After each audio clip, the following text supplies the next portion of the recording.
안녕하세요. 동아시아연구원 이숙종 원장입니다. 저희 지금 사회자께서 말씀하셨듯이 올해는 저희 동아시아연구원 이스트에이시아 인스티튜트, 보통 줄여서 EAI라고 말하는데요. 동아시아연구원이라는 이름을 단 기관이 또 있습니다. 싱가포르에서. 그래서 저희가 이제 EAI 10주년을 맞이해서 좀 대중 강연을 해보자 해서 이런 현인 강연회를 한번 준비했습니다. 그래서 오늘 그 두 번째로 김우창 선생님을 모시게 됐는데요.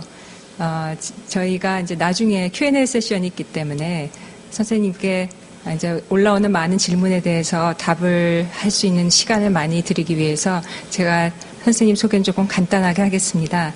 선생님 양력은 조금 건조하지만 제가 간단히 말씀 올리겠습니다.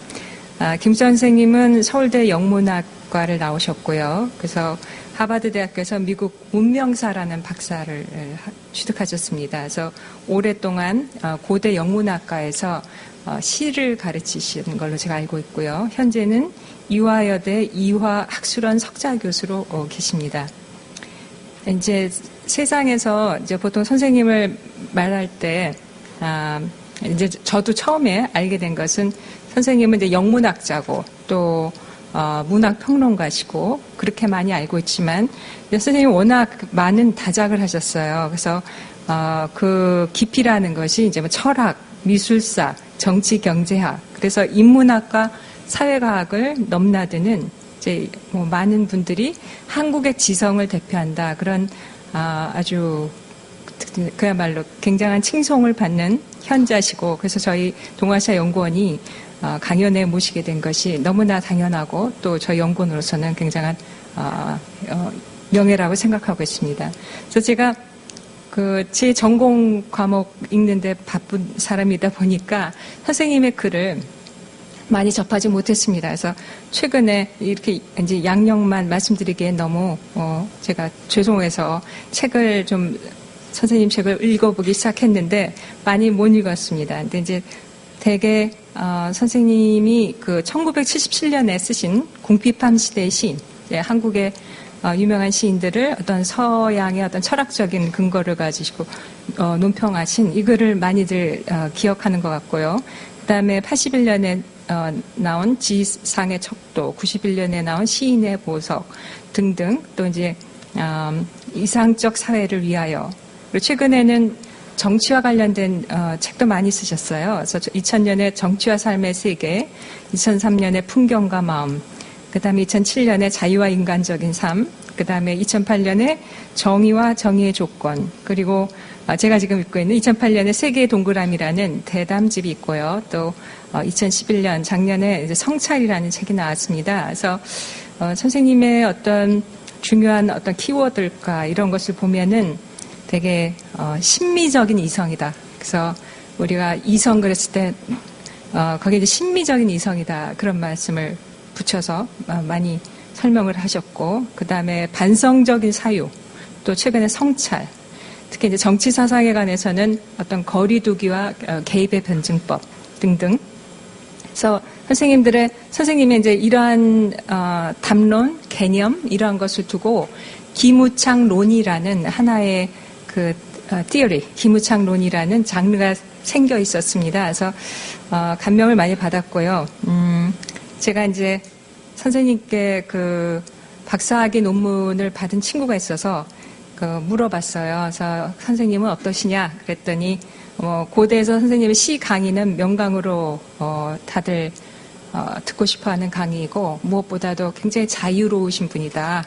그래서 어떤 편견 어떤 이데아 이런 것으로부터 모든 것으로부터 자유롭고 굉장히 겸손하신 분이다. 그래서 재밌게 들은 말은 그렇기 때문에 자기 신념이 너무 강한 사람은 안 좋아하셔 그러더라고요. 그래서 그 말이 제가 기분 좋았습니다. 저도 그런 타입 안 좋아해서. 그래서 이제 선생님에 대해서 많은 논평들을 하셨는데 제가 몇 가지 참조한 중에서 좀 좋았던 말은요. 이제 고대 국문과의 김인환 교수님이 하신 말씀인데 김우창의 비평은 철학에서 시작하여 문학을 거쳐 정치로 끝나거나 정치에서 시작하여 문학을 거쳐 철학으로 끝난다. 문학과 철학과 정치를 세계의 꼭지점으로 하는 삼각형이 김우창의 비평이다. 그런 말씀을 하셨어요. 역시 이제 고대 정외과의 최장희 선생님이 한 5페이지에 걸친 긴 논평을 쓰셨더라고요. 그래서 거기에서 말씀하시기를 김우찬 선생님이 보여주는 것은 사고의 패러다임과 감성의 구조가 상이한 동양과 서양이란 두 세계를 그렇듯 깊은 통찰력을 가지고 동시에 들여다볼 수 있는 사람은 많지 않을 것이다. 그리고 최장희 선생님은 김우찬 선생님을 세계 최고 수준의 철학적 인간학자서 philosophical anthropologist라고 그렇게 평하셨습니다. 그래서 너무나 훌륭한 선생님을 모시게 돼서 저희 연구원으로서 참 기쁘고요. 오늘 주신 말씀은 윤리국가의 이상, 동아시아의 현재와 전통이란 말로 말씀을 주시겠습니다. 그럼 김우찬 선생님 모시겠습니다.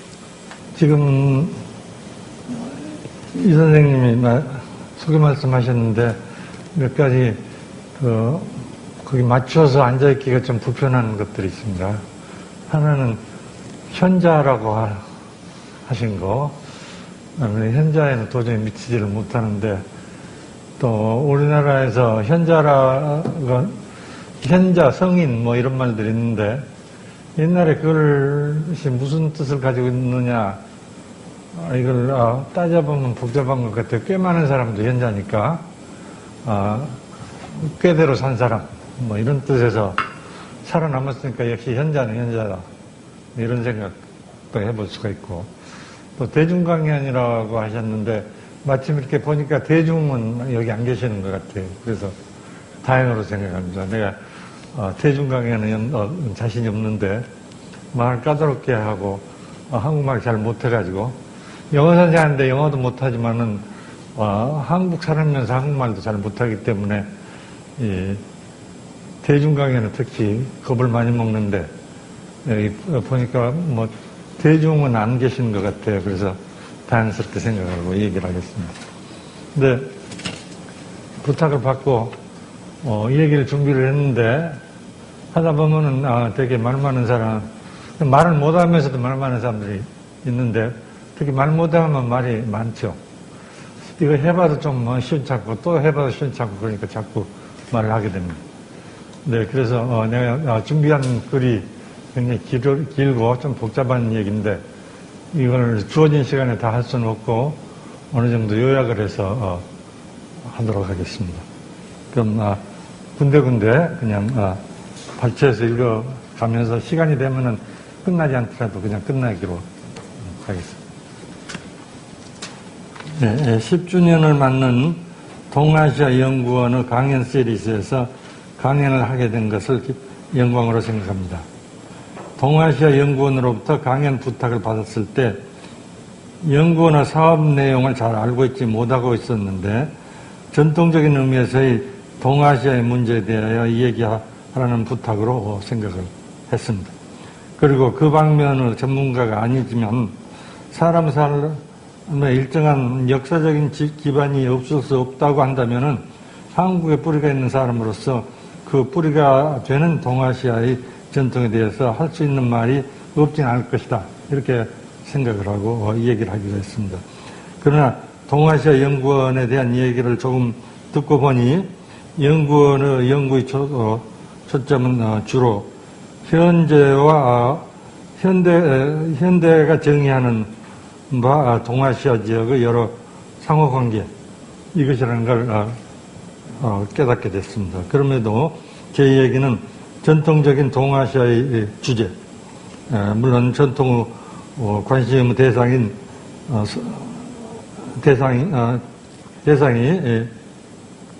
오늘날의 현실과 관계되니까 그것과 관계해서 되게 옛날 얘기도 하면서 요즘 얘기를 하면서 이렇게 전개를 하겠습니다. 근데 아까 말씀드린 대로 다 길게 얘기할 수는 없기 때문에 요약해서 하겠습니다. 처음에 서론적인 얘기를 좀 하고 그 다음에 여기 오신 여러분도 다 느끼시지만 우리나라에 많은 게 좋아지고 물질적으로 풍요해졌다고 하지만은 점점 사회가 뭔가 아래로 하강 지향을 나타내는 부분도 있다 이렇게 생각할 텐데 그 중에 하나가 우리 윤리적인 의식 아닌가 이런 생각이 들어서 그 윤리 문제에 대해서 주로 생각해 봅니다. 그러니까 윤리 문제를 얘기하면서 옛날 우리 전통 사상을 한마디로 요약해서 얘기하면 뭐가 되겠느냐 할 때 그것은 윤리국가 이상을 현실 속에 실현해 보고자 한 것이었다. 이렇게 요약할 수 있지 않을까. 이렇게 생각해서 그 전통적인 윤리 이상 국가, 윤리적인 국가가 뭐냐. 요걸 얘기하는데 조금 비판적으로 그것만 가지고는 안 되고, 그것을 그대로 현실화한다 그래서 존재가 되는 건 아니다 하는 비판적인 얘기를 하고, 그 다음에 서양에 있어서 윤리적인 국가 이상에 대해서 좀 얘기하고, 서양에서 어떻게 해서 유유로부터 벗어나는 국가 이상이 생기게 됐는가, 이걸 아주 간단히 얘기하고, 서양의 옛날로 소급해 가서 윤리적인 국가를 원초적으로 가령 플라톤이 어떻게 생각했는가, 그걸 얘기하고, 그 다음에 오늘날 문제가 어떤 게 있는가, 이런 방식으로 전개하겠습니다. 그러니까 한국 윤리적 국가에서 현대의 비윤리적 국가, 이 다른 방향에서 생각해본 국가의 윤리적 이상, 그리고 오늘의 문제. 이게 이 얘기 되게 전개 방향이 되겠습니다. 근데 아까 말씀드린 대로 시간이 제한되어 있어서 또 이 복잡한 얘기를 다 설명할 수가 없고, 나도 분명히 이해를 못하기 때문에 이것저것 그냥 단편적으로 얘기를 하겠습니다. 그리고 되셨으면 말로 하는 것보다는 역시 글로 얘기하는 게 더 짧아질 수 있기 때문에 글을 여기저기 조금 읽어 나가는 걸로 하겠습니다. 네, 처음에 지정학적 동아시아와 문화적 동아시아.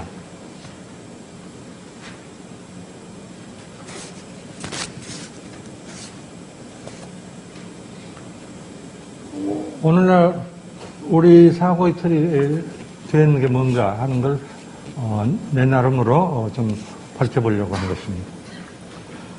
동아시아라는 말을 들을 때 별 생각 없이 떠오르게 되는 이미지의 차이는, 그러니까 한쪽으로는 지정학적인 관점에서 상호 연대를 가져야 되는 동북아라든지 동남아라든지 이런 거하고, 또 문화적으로 우리가 동아시아 하면 그건 전통적인 거다 하는 이 두 개의 차이는 우리 상황을 되돌아보는 데 있어서 하나의 출발점이 될 수 있다고 생각합니다.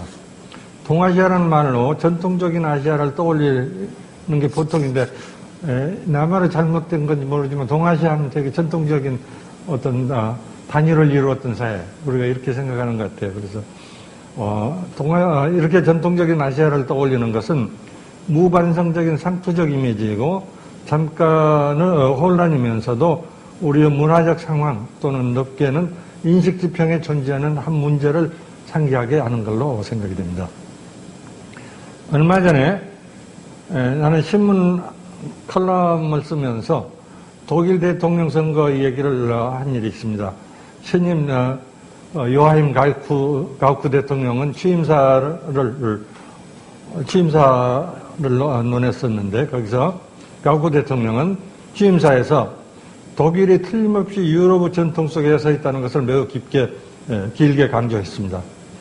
길지 않은 취임사에서 이것을 길게 언급한 것은 여러 가지 이유가 있을 걸로 생각합니다. 유럽연합의 위기가 계속되고 있는 시점에서 그 해체가 불가피한 것이 미래의 방향이고 문제 해결의 관건이라는 주장이 있습니다. 그러니까 EU를 해체해야 된다, 또는 유로존을 해체해야 된다, 이런 주장들이 있기 때문에 거기에 대해서 유럽의 단일성을 강조한 것이 아닌가 이런 생각을 했습니다.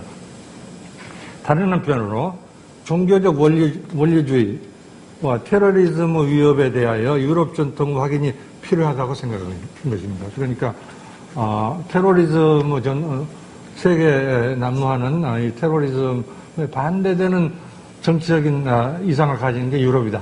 아마 이렇게 가우크 대통령이 생각한 것 같고, 많은 유럽 사람들이 그렇게 생각하고 또 미국 사람들이 그렇게 생각합니다. 더 깊은 관점에서 이것은 독일의 근대사의 중요한 부분이 유럽의 전통에서 벗어나 있었다는 것을 말해서 독일 사회가 가야 할 바른 방향을 시사하려는 것이었지 않나 이렇게 생각이 됩니다. 독일이 1945년 정전 이후에 그 수도를 본에 그러니까 본이라는 작은 도시에 옮겨간 것도 어떤 사람들이 해석으로는 아데나우어 대통령이 독일을 서방 세계에다가 분명하게 위치하게 하기 위해서 그랬다 이런 얘기들이 있습니다. 근데 여기서 다시 가옥부 대통령이 그러한 생각을 했다 이렇게 말할 수 있습니다. 가옥부 대통령 생각으로는 그것은 다른 사람들도 오랫동안 지적하여 왔던 것이지만 고대 히라브 고전적인 전통, 오래된 그러면서 새롭게 계몽주의 시대에 일어난 사상적 변화와 정치적 개혁으로 확실해진 법치 이념, 그리고 기독교와 유대로부터 내려오는 전통, 이런 것들을 아우르고 있는 것이 서방의 전통이다. 그리고 이것이 유럽의 기반을 이루고 있다. 이렇게 말하려고 했던 걸로 보입니다. 이런 것을 확인하는 것은 오늘의 독일인에게도 그렇지만 전통적인 독일인에게도 매우 중요한 의무적인 사항이다. 가우크 대통령은 이렇게 생각하는 것 같습니다.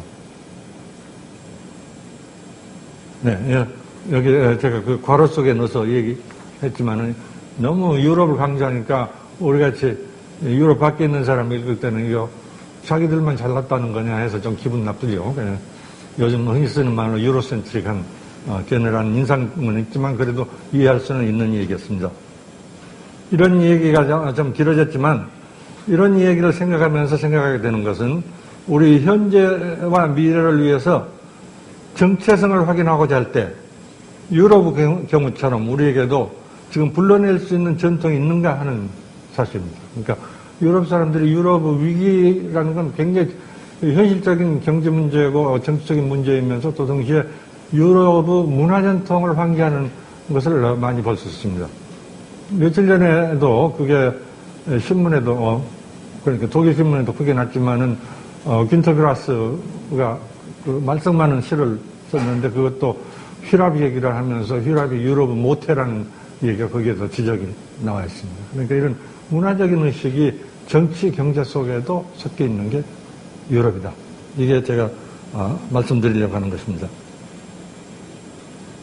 그러나 여기에 대해서 우리에게 전통이 왜 없냐고 하는 사람도 있겠지만 그것이 오늘날 우리 삶을 지탱하는 이에 비슷한 문화적인 토대로서 살아있다고 하기가 매우 힘들다는 것에 우리가 동의할 수밖에 없습니다.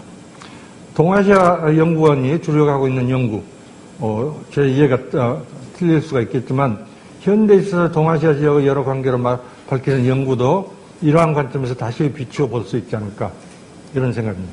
한국이 지리적으로 동아시아의 일부이고 문화적으로도 같은 전통을 가지고 있는 것은 사실이지만 지금의 시점에서 동아시아의 문화적 동질감 또는 일체성의 느낌이 있다고 할 수는 없습니다.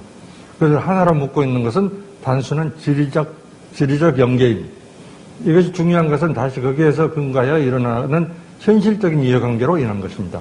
즉 경제, 안보의 문제, 그리고 이에 따라 인구 이동 문제 등이 이 지역을 하나로 묶고 있다고 할 수 있습니다. 그래서 이 관계는 지정학적인 원근법 속에서 생각되는 동아시아다. 그러니까 지오폴리티컬 또는 레알폴리틱 그 관점에서 보는 거다 이런 얘기입니다. 이에 대해서 이러한 과제들을 상고시대로부터 내려오는 문화적 정체성이라는 관점에서 생각해 보는 것은 여간 어려운 일이 아닙니다. 유럽의 경우를 해보면 상당히 다르다고 할 수 있습니다. 재정학적 현실 관련들이 중요해진 것은 한국을 비롯해서 동아시아의 여러 나라들이 일정한 국력을 갖춘 국가로서의 위상을 분명히 하게 되었기 때문입니다. 그런데 동아시아의 여러 나라들이 이러한 국가로서의 위상을 확보한 것은 서양에서 들어온 산업기술과 제도를 통해서 자기 변신을 이루고 하게 된 결과라고 할 수 있습니다. 그러니까 사실은 동아시아끼리 해서 하나의 문화 공동체, 지정학적 공동체 이런 것이 아니라 서양과의 관계에서 각 그 나라를 정의하고 다시 그것을 동아시아의 여러 나라의 관점에서 정의하는 것이 원어를 우리가 동아시아를 생각하는 방법이다 이런 얘기입니다. 그러니까 아까 제가 가우프 대통령 연설을 보면서 이거 너무 자기들 중심적으로 유로센트릭한 요즘 흔히 쓰는 말로 유로센트릭한 얘기다 이렇게 말할 수 있지만 달리 보면은 가우프 대통령이 독일을 생각하고 유럽을 생각하고 휘랍을 생각하는 데 있어서 한국이나 일본이나 중국에 아무런 관련이 있다는 것을 생각할 필요조차 없는 것입니다. 그런데 한국에서 중국을 생각하고 일본을 생각하고 또는 타일란드를 생각하고 베트남을 생각하려면 이것은 서양과의 관계에서 생각을 해야 됩니다. 그러니까 동아시아의 문화적인 일체성이라는 건 전통 속에는 있었을 망정 지금 와서는 사라져버렸다 이런 얘기입니다. 그래서 여기에서 제가 얘기를 하려고 하는 것은 그냥 이건 요약하겠습니다. 이렇게 문화적인 정체성이 상실된 바탕 위에서 국가 간의 관계를 생각하게 될 때 그것은 완전히 전략적인 관계로 바뀌게 됩니다. 그래서 우리나라에서도 흔히 영미, 통중, 중국하고 통하고 미국을 이용하고 상당히 좋은 말 같으면서도 듣기 싫은 말들이죠. 미국 사람들이 이용을 당하려고 하겠습니까? 중국 사람들이 자기들이 이용하려고 하는 것에 그대로 응하겠어요? 자기들대로 또 다른 방향이 있겠죠. 그래서 이 생각들이 모두 다 전략적인 사고로 옮겨가게 된다. 이런 얘기를 했습니다. 그리고 동시에 여기서 제가 지적하는 것은 우리 사회에 있어서도 이러한 문화 전통에 대한 의식이 사라져버렸기 때문에 인간관계나 정치적인 집단들의 관계가 전부 다 전략적인 관계로 전환이 됐다. 공통점이 전혀 없어요. 우리가 같이 합쳐서 뭘 해야 되겠다.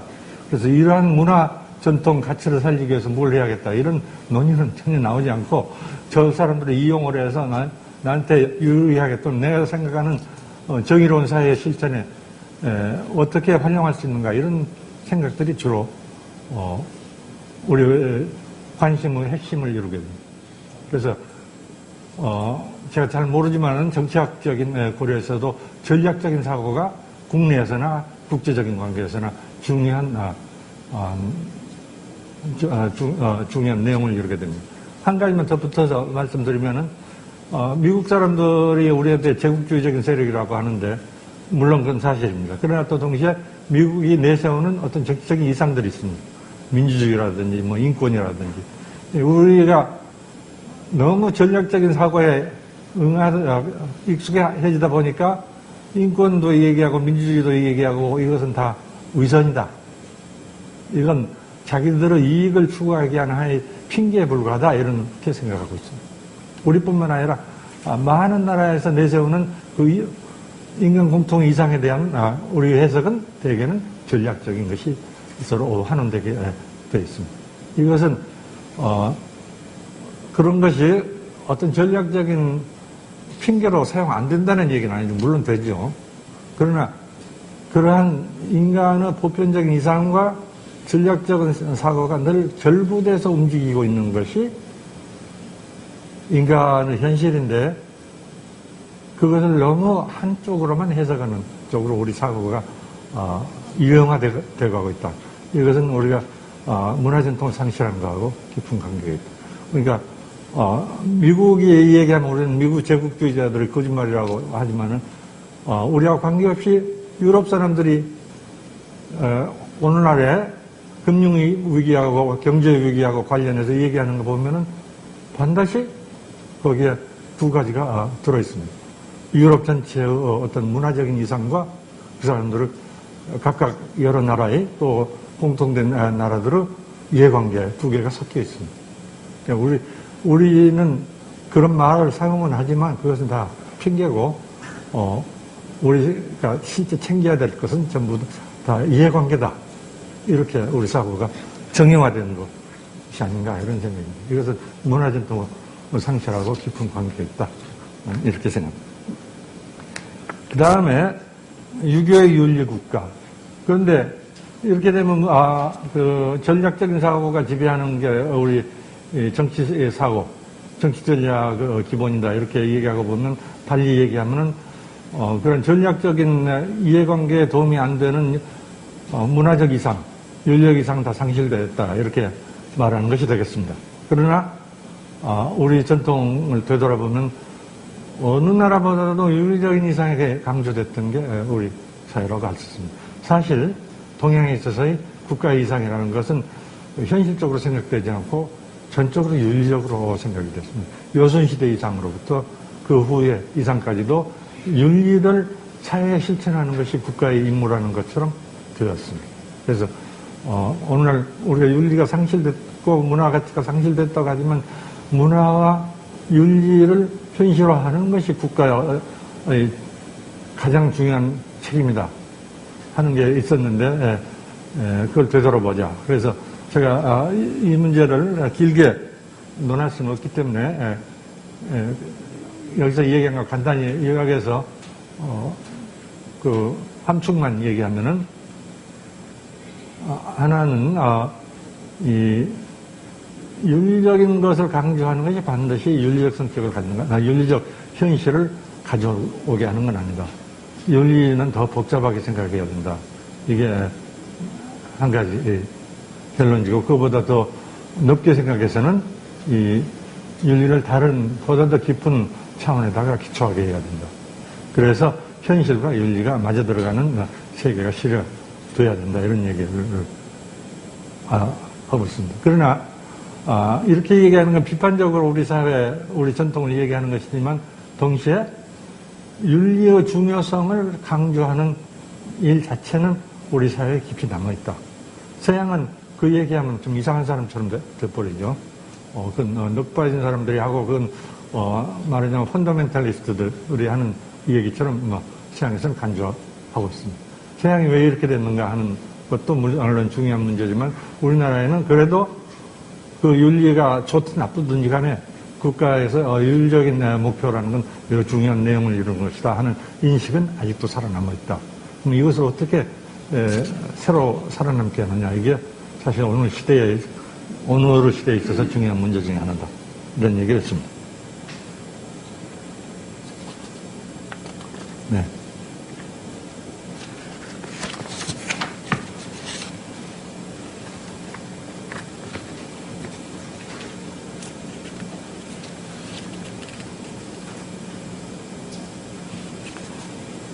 네, 여기서, 참 좋은 윤리적 이상, 이것으로서 여러 가지, 걸 우리가 들 수 있지만은, 정치적 관심, 모든 사람 정치에 집중적인 관심 갖는 거, 이것도 윤리적인 데서 나온 거다.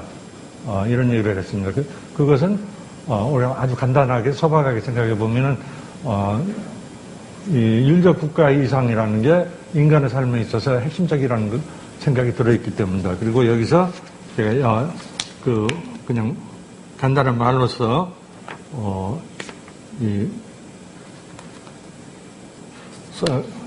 그러니까 대학에 나오는 말, 수신제가 치국편천하라는 거, 몸을 수양을 하고 집을 다스리고 나라를 다스리고 천하를 편안하게 하는 거, 이것이 모든 공부하는 사람들의 의무다, 이렇게 얘기하는 거, 이걸 여기서 들어서 얘기를 했습니다.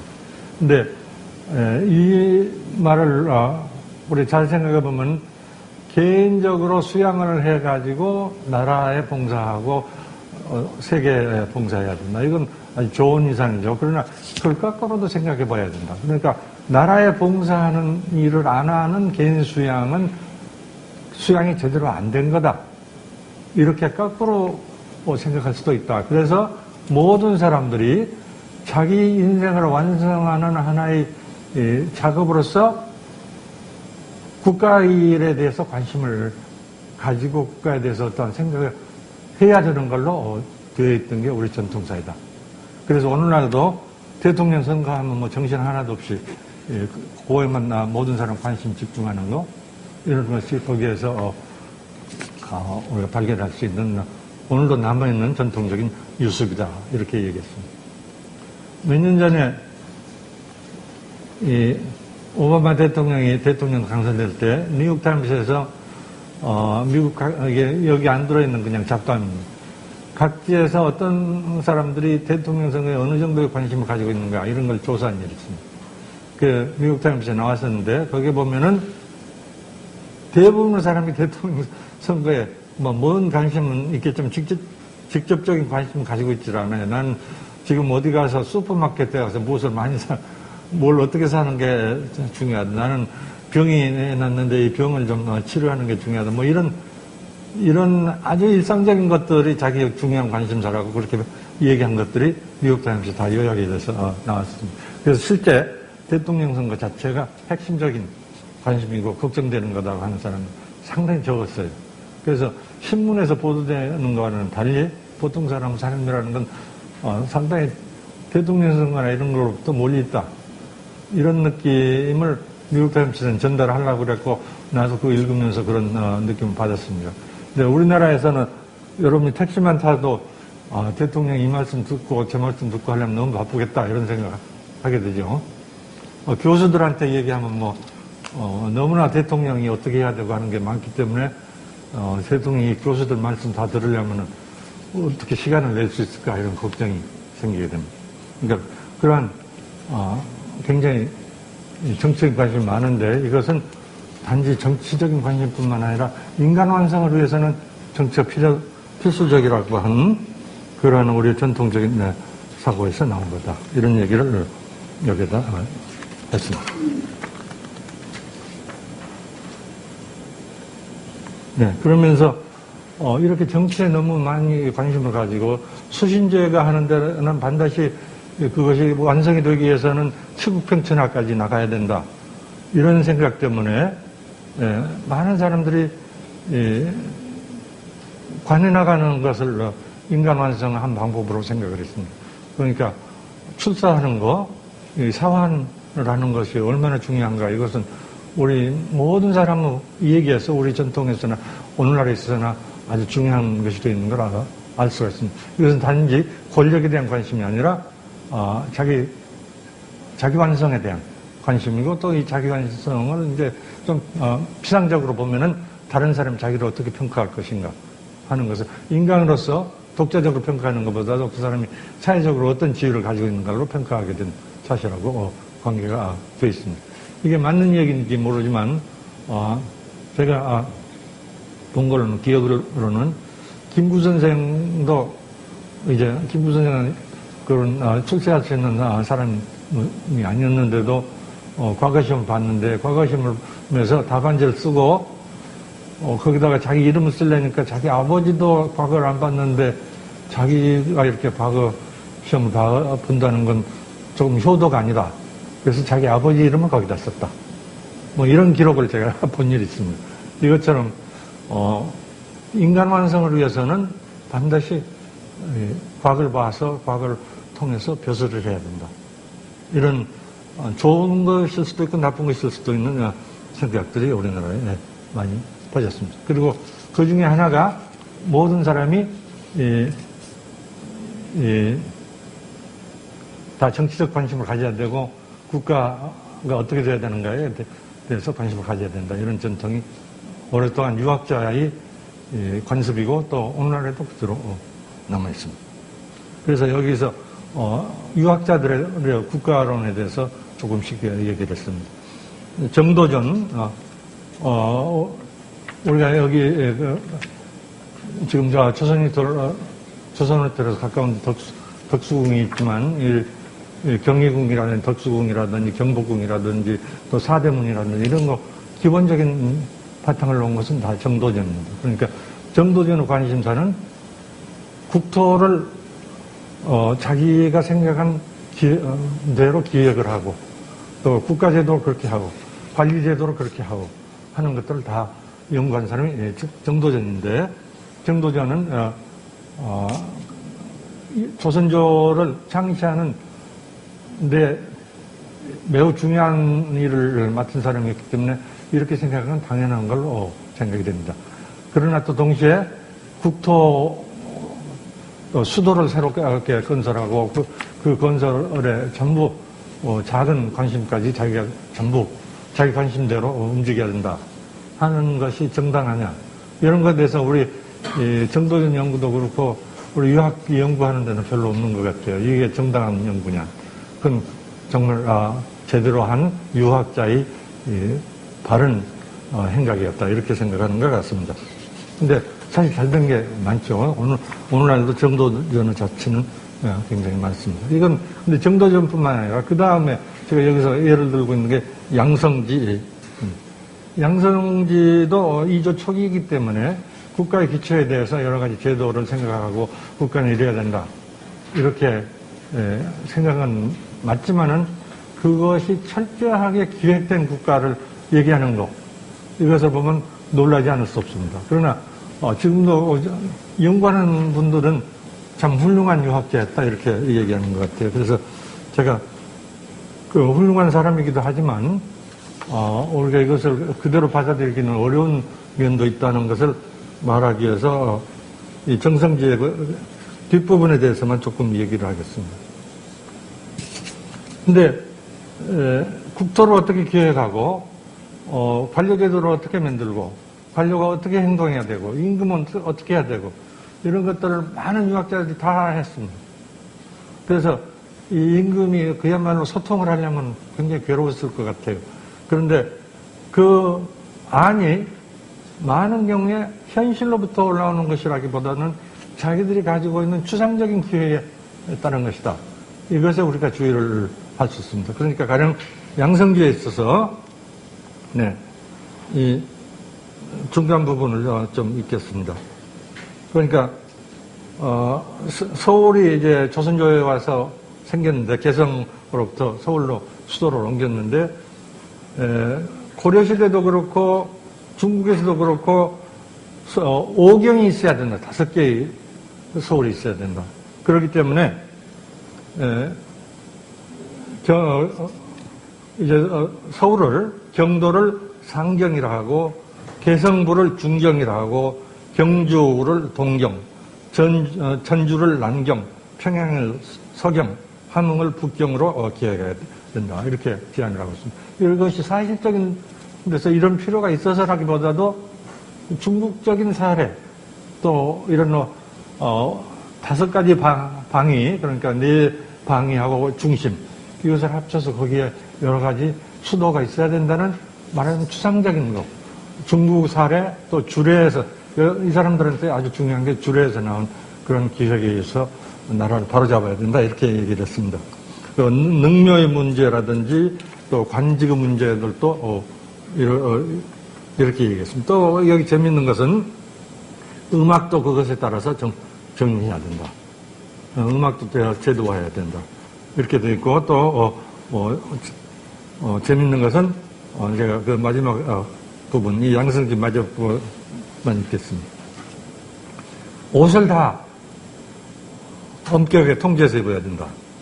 양성지는 당상관, 육품 이상의 관리, 유품은 성중관, 의관자재 그리고 위사, 군사를 단위로하여 서로 다른 색깔의 복장을 입게 해야 합니다. 공직자가 아니라도 양인과 서리, 공사, 천구와 공장이 각각 다른 색의 옷을 입게 해야 한다고 말했습니다. 나라의 풍습을 가지런히 해야 된다. 이게 이 사람은 모토입니다. 그 생각을 가장 잘 나타내는 것은 여자들의 이러한 생각을 가장 잘 나타내는 것은 여자들이 요사스러운 복장을 입는 것 한문으로 해서 복요라고 했습니다. 요사스러운 옷을 입는 것을 금해야 한다. 이런 게 있습니다. 그러니까 그냥 치마를 입는데 치마를 왼쪽으로 돌려서 입느냐 오른쪽으로 돌려서 입느냐 이런 거에 대해서 다 엄격한 제한을 가야 되고 그거에 어긋나는 옷은 다 뺏어가지고 가난한 사람들이 줘야 된다.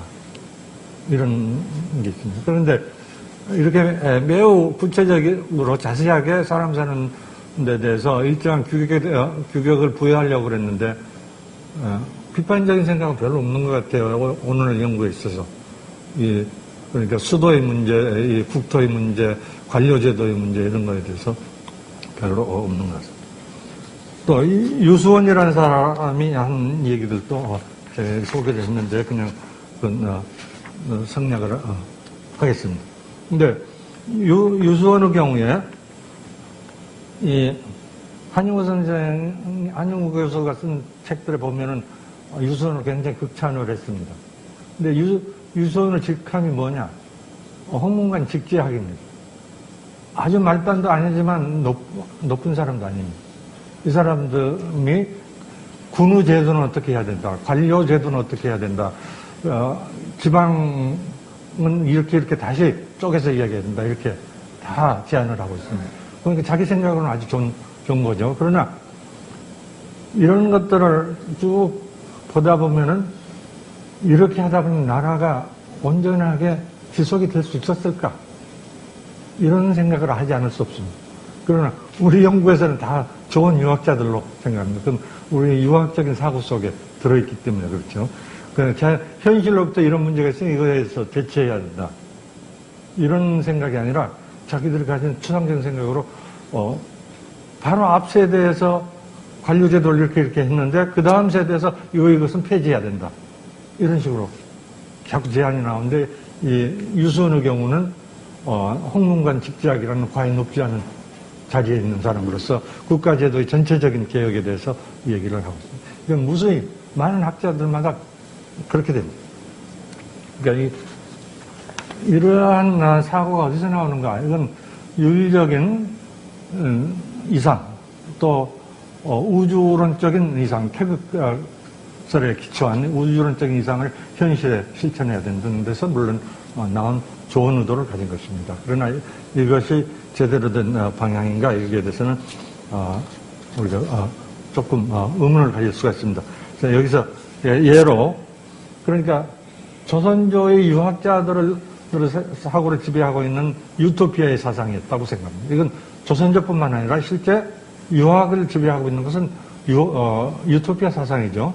그러니까 요순시대를 실천하는 것이 모든 정치하는 사람들이 해야 되는 일 중에 하나였습니다. 그래서 사실 유토피아 사상을 가진 것이 유학의 인간론이고 유학의 정치론이라는 얘기를 하고 이것을 토마스 모어의 유토피아에 비추어서 잠깐 얘기를 했습니다. 토마스 모어도 자기 머리로 완전히 유토피아를 만들어낸 사람이고 소위 유토피아라는 말 자체를 만들어낸 사람인데 유토피아는 우리 아다시피 토피아, 유는 없다는 말이고 아무데도 없는 것을 머릿속에 그려냈습니다. 이 유토피아를 쓴 다음에 토마스 모어는 에라스무스에게 편지를 했습니다. 에라스무스 편지에 대한 편지를 인용을 했습니다. 당신은 유토피아를 쓴 다음에 저희 의기가 얼마나 양양하게 되었는지 짐작하시지 못할 것입니다. 저는 참으로 부풀어 오르는 듯한 느낌을 가지고 머리를 높이 들고 있습니다. 이 백일몽 속에서 저는 유토피아 백성들의 임금으로 지목되었습니다. 자기 그 꿈에 자기 임금이 됐다는 꿈을 꿨단 말이에요.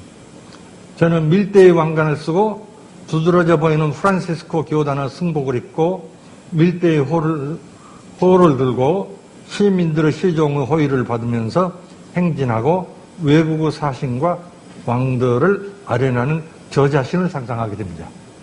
그러니까 유토피아 쓰고 자기가 왕 됐다는 걸 생각을 한 거죠. 그러니까 굉장히 높은 사람이 된 느낌을 가졌어요. 그러나 토마스 모어의 경우는 거기에 대해서 아이러니를 가지고 얘기한 것입니다. 그리고 그 다음에 곧 자기는 그 왕자에서 굴러 떨어져서 밑에 드러눕게 된 꿈을 꿨다. 이런 얘기도 나오게 됩니다. 그러니까 자기가 사회를 완전히 이런 자기의 추상적인 계획에 의해서 재정립해야 된다고 얘기를 하면서 의기양양하면서 또 이것이 우스운 꿈이다 하는 것을 의식하고 있었습니다. 네. 이 부분만 읽겠습니다. 이것은 유토피아의 해석에 대한 것입니다. 유토피아에 대한 해석은 여러 가지이지만, 그러니까 토마스 모어의 유토피아예요. 위에서 지적한 아이러니는, 그러니까 자기가 막 높은 사람 된 것 같은 느낌, 가지면서 그게 무슨 일이라는 것을 생각하는 것.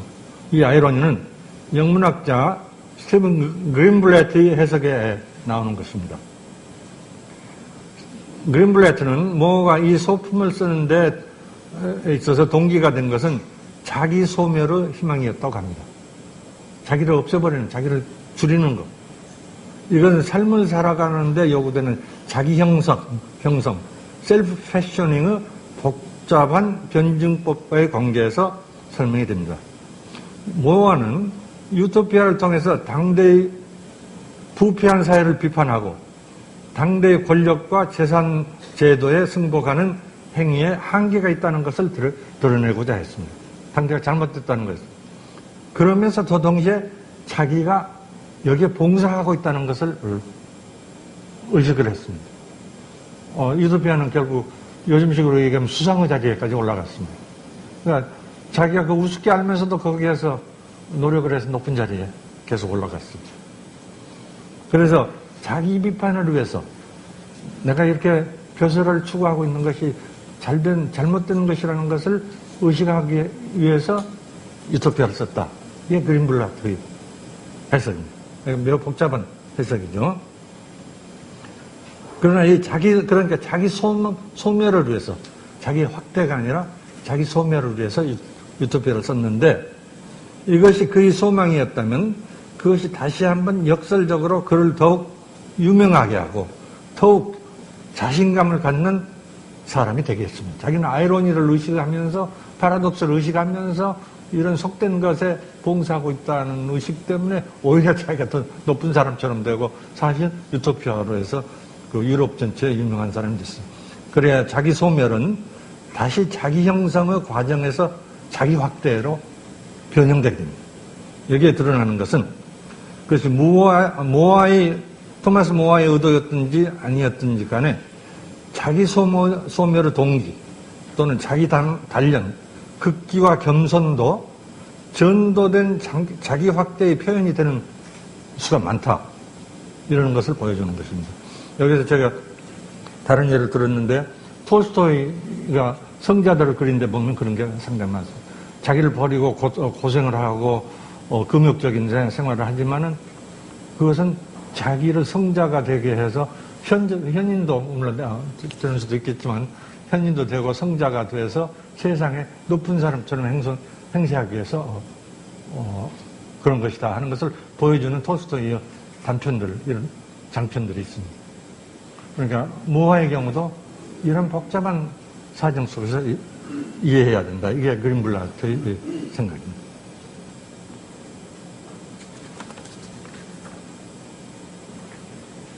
네. 이렇게 해서 윤리적 이상을 실천한다는 게 자기 확대, 자기 소멸을, 나는 국가를 위해서 모든 걸 바친다는 자기 소멸, 또는 나는 정신적 가치를 위해서 모든 걸 바친다는 정신적인 자기 소멸, 이것까지도 포함해서 자기 수양이라는 것이 상당히 많은 경우에는 자기 확대의 한 수단에 불과하게 되고, 이것은 다른 사람에게 폭력으로서 작용하는 경우가 많다.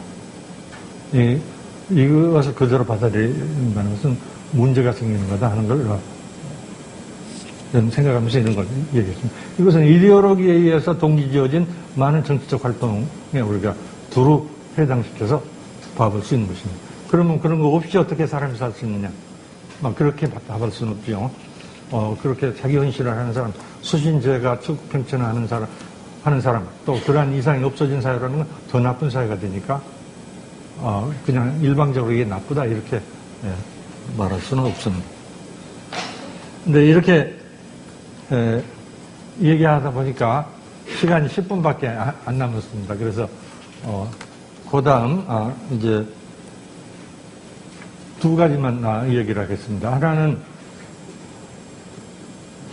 이것이 좋으냐, 그러냐를 떠나서, 이러한 모든 사람이 치국평천화의 관심을 갖는 것은 한쪽으로는 좋은 거죠. 그거 없어진 사회라는 건 정말 자기 이익의 추구밖에 없는 이상한 사회가 되죠. 그러나 그것 자체도 우리가 문제적으로 봐야지 단지 받아들일 수는 없다. 모든 이데올로기적인 유토피아라는 건 사실 이런 복합적인 동기가 있다는 걸 우리가 알아야 된다. 이런 게 이 얘기였습니다. 그럼 어떻게 해야 되느냐. 여기에 대해서 간단한 답변은 없지만은 제가 이 얘기가 알 수 있는 것은 여기에는 안 썼지만은 그러한 이상이 필요하면서 거기에 대해서 끊임없는 자기 반성, 거기에 대한 끊임없는 새로운 토의, 이것을 허용하는 이상, 유토피아 이상이 있어야 된다. 이런 게 제가 개인적으로는 가지고 있는 것입니다. 그러니까 그것 하나를 믿고 밀고 나가는 것이 아니라 유토피아적인 것에 많은 사람들이 동의할 수 있지만은 그 동의하는 내용에 대해서 끊임없는 반성이 있는 것, 이것이 그 사회를 건전하게 한다. 이게 제 얘기였습니다. 근데 여기에 관련해서 제가 두 가지 얘기를 하고 있다는 거, 하나는 이 얘기입니다. 많은 사람들이 어떤 사태를 설명하는 데는 거기에 어떤 원형이 되는 패러다임이 있다. 그건 이제 과학사가들이 하는 얘기죠. 토마스 쿤 같은 사람, 과학사에서 나온 얘기지만, 이러한 생각을 G.R. 로이드라는 케임브리지 과학사가가 중국과 휴랍을 이해하는데 적용한 일이 있습니다. 로이드 교수는 우리나라에도 몇 번 왔었어요. 그리고 우리나라에 와서 뭘 좀 발견할 생각을 했던 모양인데 별로 그렇게 만족한 발견을 하지 못했던 것 같습니다. 이 로이드 교수가 쓴 책 제목도 재밌어요. Adversaries and Authorities. 그러니까 잡담을 하면 로이드 교수 뭐 아시는 분들 있겠지만은 로이드 교수는 원래 휘랍 과학사를 한 유명한 교수인데 중간에, 그러니까 젊어서부터 그런 게 아니고 중간에 이걸 중국어하고 비교를 해서 연구를 해야겠다 이런 생각을 하고 중국어를 배우기 시작했습니다. 저도 케임브리지 대학에 가서 좀 있었던 일이 있는데 그때도 이 로이드 교수는 중국 교수를 모셔다가 개인 지도를 받고 있었어요. 그러니까 그때 로이드 교수의 중국어에 대한 실력이 어느 정도였는지 알 수는 없지만은 그런 걸 제가 눈으로 본 일이 있습니다. 근데 로이드 교수의 저서들을 보면은 중국 문서, 고대 문서에 대해서 굉장한 지식을 마스터를 한 걸 알 수 있습니다. 근데 그러한 휘랍과 중국을 비교해서 낸 작은 책 중에 하나에 여러 책이 있는데 Adversaries and Authorities라는 책이 있습니다. 그 제목 자체가 재밌는 게 Adversaries는 서로 대결하고 있는 사람들의 관계, 대결하고 있는 사람들이 Adversaries고 Authorities는 권위를 가진 사람들 얘기죠. 근데 한마디로 얘기할 수는 없지만 휘랍 사람들은 플라톤의 대화편을 비롯해서 책들은 대개 대등한 사람들이 서로 논쟁을 벌이고 있는 형식으로 되어 있다. 중국의 문서들은 대개 다 높은 사람한테 상주하는 식으로 되어 있다. 그러니까 우리나라에서 그렇죠. 전부 임금님한테 상소하는 얘기식으로 많은 얘기가 전개되어 있습니다. 그러니까 이 컨텍스트 자체가 다르다고 되어 있는데 여기 이런저런 복잡한 얘기가 있지만 여기서 지적하려고 하는 것은 로이드 교수에 의하면은 서양에 있어서 사물의 인과관계를 밝히는데 여러 가지 모델이 있지만 중요한 모델 중에 하나는 의학의 모델이다.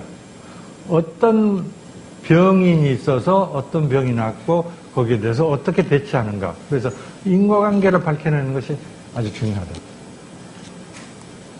휘랍에도 그것이 없지는 않지만 중국에 있어서는 단순화해서 얘기하면은 많은 사고에 있어서 기본적인 모델, 파라다임이 되어 있는 것은 명령체계다.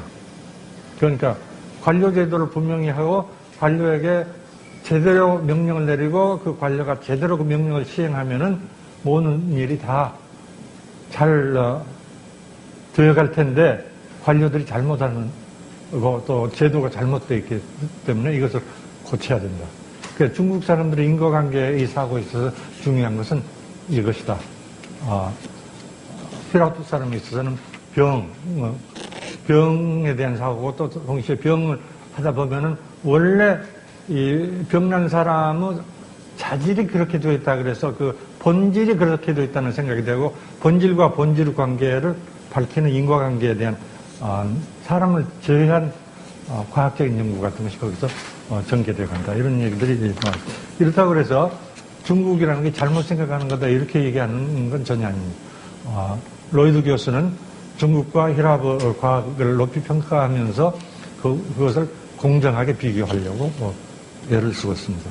근데 우리나라에 있어서 이 윤리적인 사고 또는 사물에 대한 사고를 할 때 되게 모델이 되는 것은 이런 관료제도적인 사고, 명령체계에 대한 사고다. 그러니까 명령을 엄격하게 내리고 그 체계를 가다듬어서 거기에 윤리적인 의식을 가지게 하면 많은 문제를 해결할 수 있다. 이것은 우리 실학 중요한 학자라고 하는 사람들, 정다산이나 이런 사람에도 들어있는 게 그겁니다. 관료제도를 엄격하게 하고 그 관료제도를 정비해서 그 사람들 윤리적인 명령을 실행할 수 있게 해야 된다. 이런 식으로 되어 있습니다. 사실로부터 윤리가 나오는 게 아니라 윤리로부터 사실을 통제하려는 노력. 이것이 매우 중요한 생각의 패턴이 되어 있습니다. 이 패러다임이 맞는지 어쩐지는 모르지만은 사실 우리가 심각하게 생각해 봐야 될 거고, 요즘도 뭐 일이 잘못되면 인사가 잘못했다. 되게 이렇게 생각하는 것 같아요. 물론 그것 중요한 부분이지만 로이드 교수도 그 부정하지 않습니다. 그게 중요한 부분이지만 그걸로 사물이 전부 선정될 수 있는 거 아니다. 그래서 그런 예를 앞에서도 좀 들었습니다.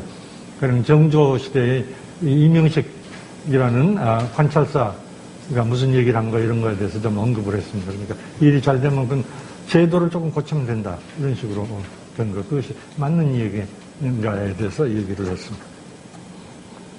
그 다음은 이제 서양에 있어서 이 윤리적인 이상이 사회에 어떻게 작용하는가 이 얘기를 하면서 이것이 어떻게 소실됐는가를 우선 언급을 했습니다. 그것은 찰스 테일러, 카나다의 철학자, 우리나라에도 왔었죠.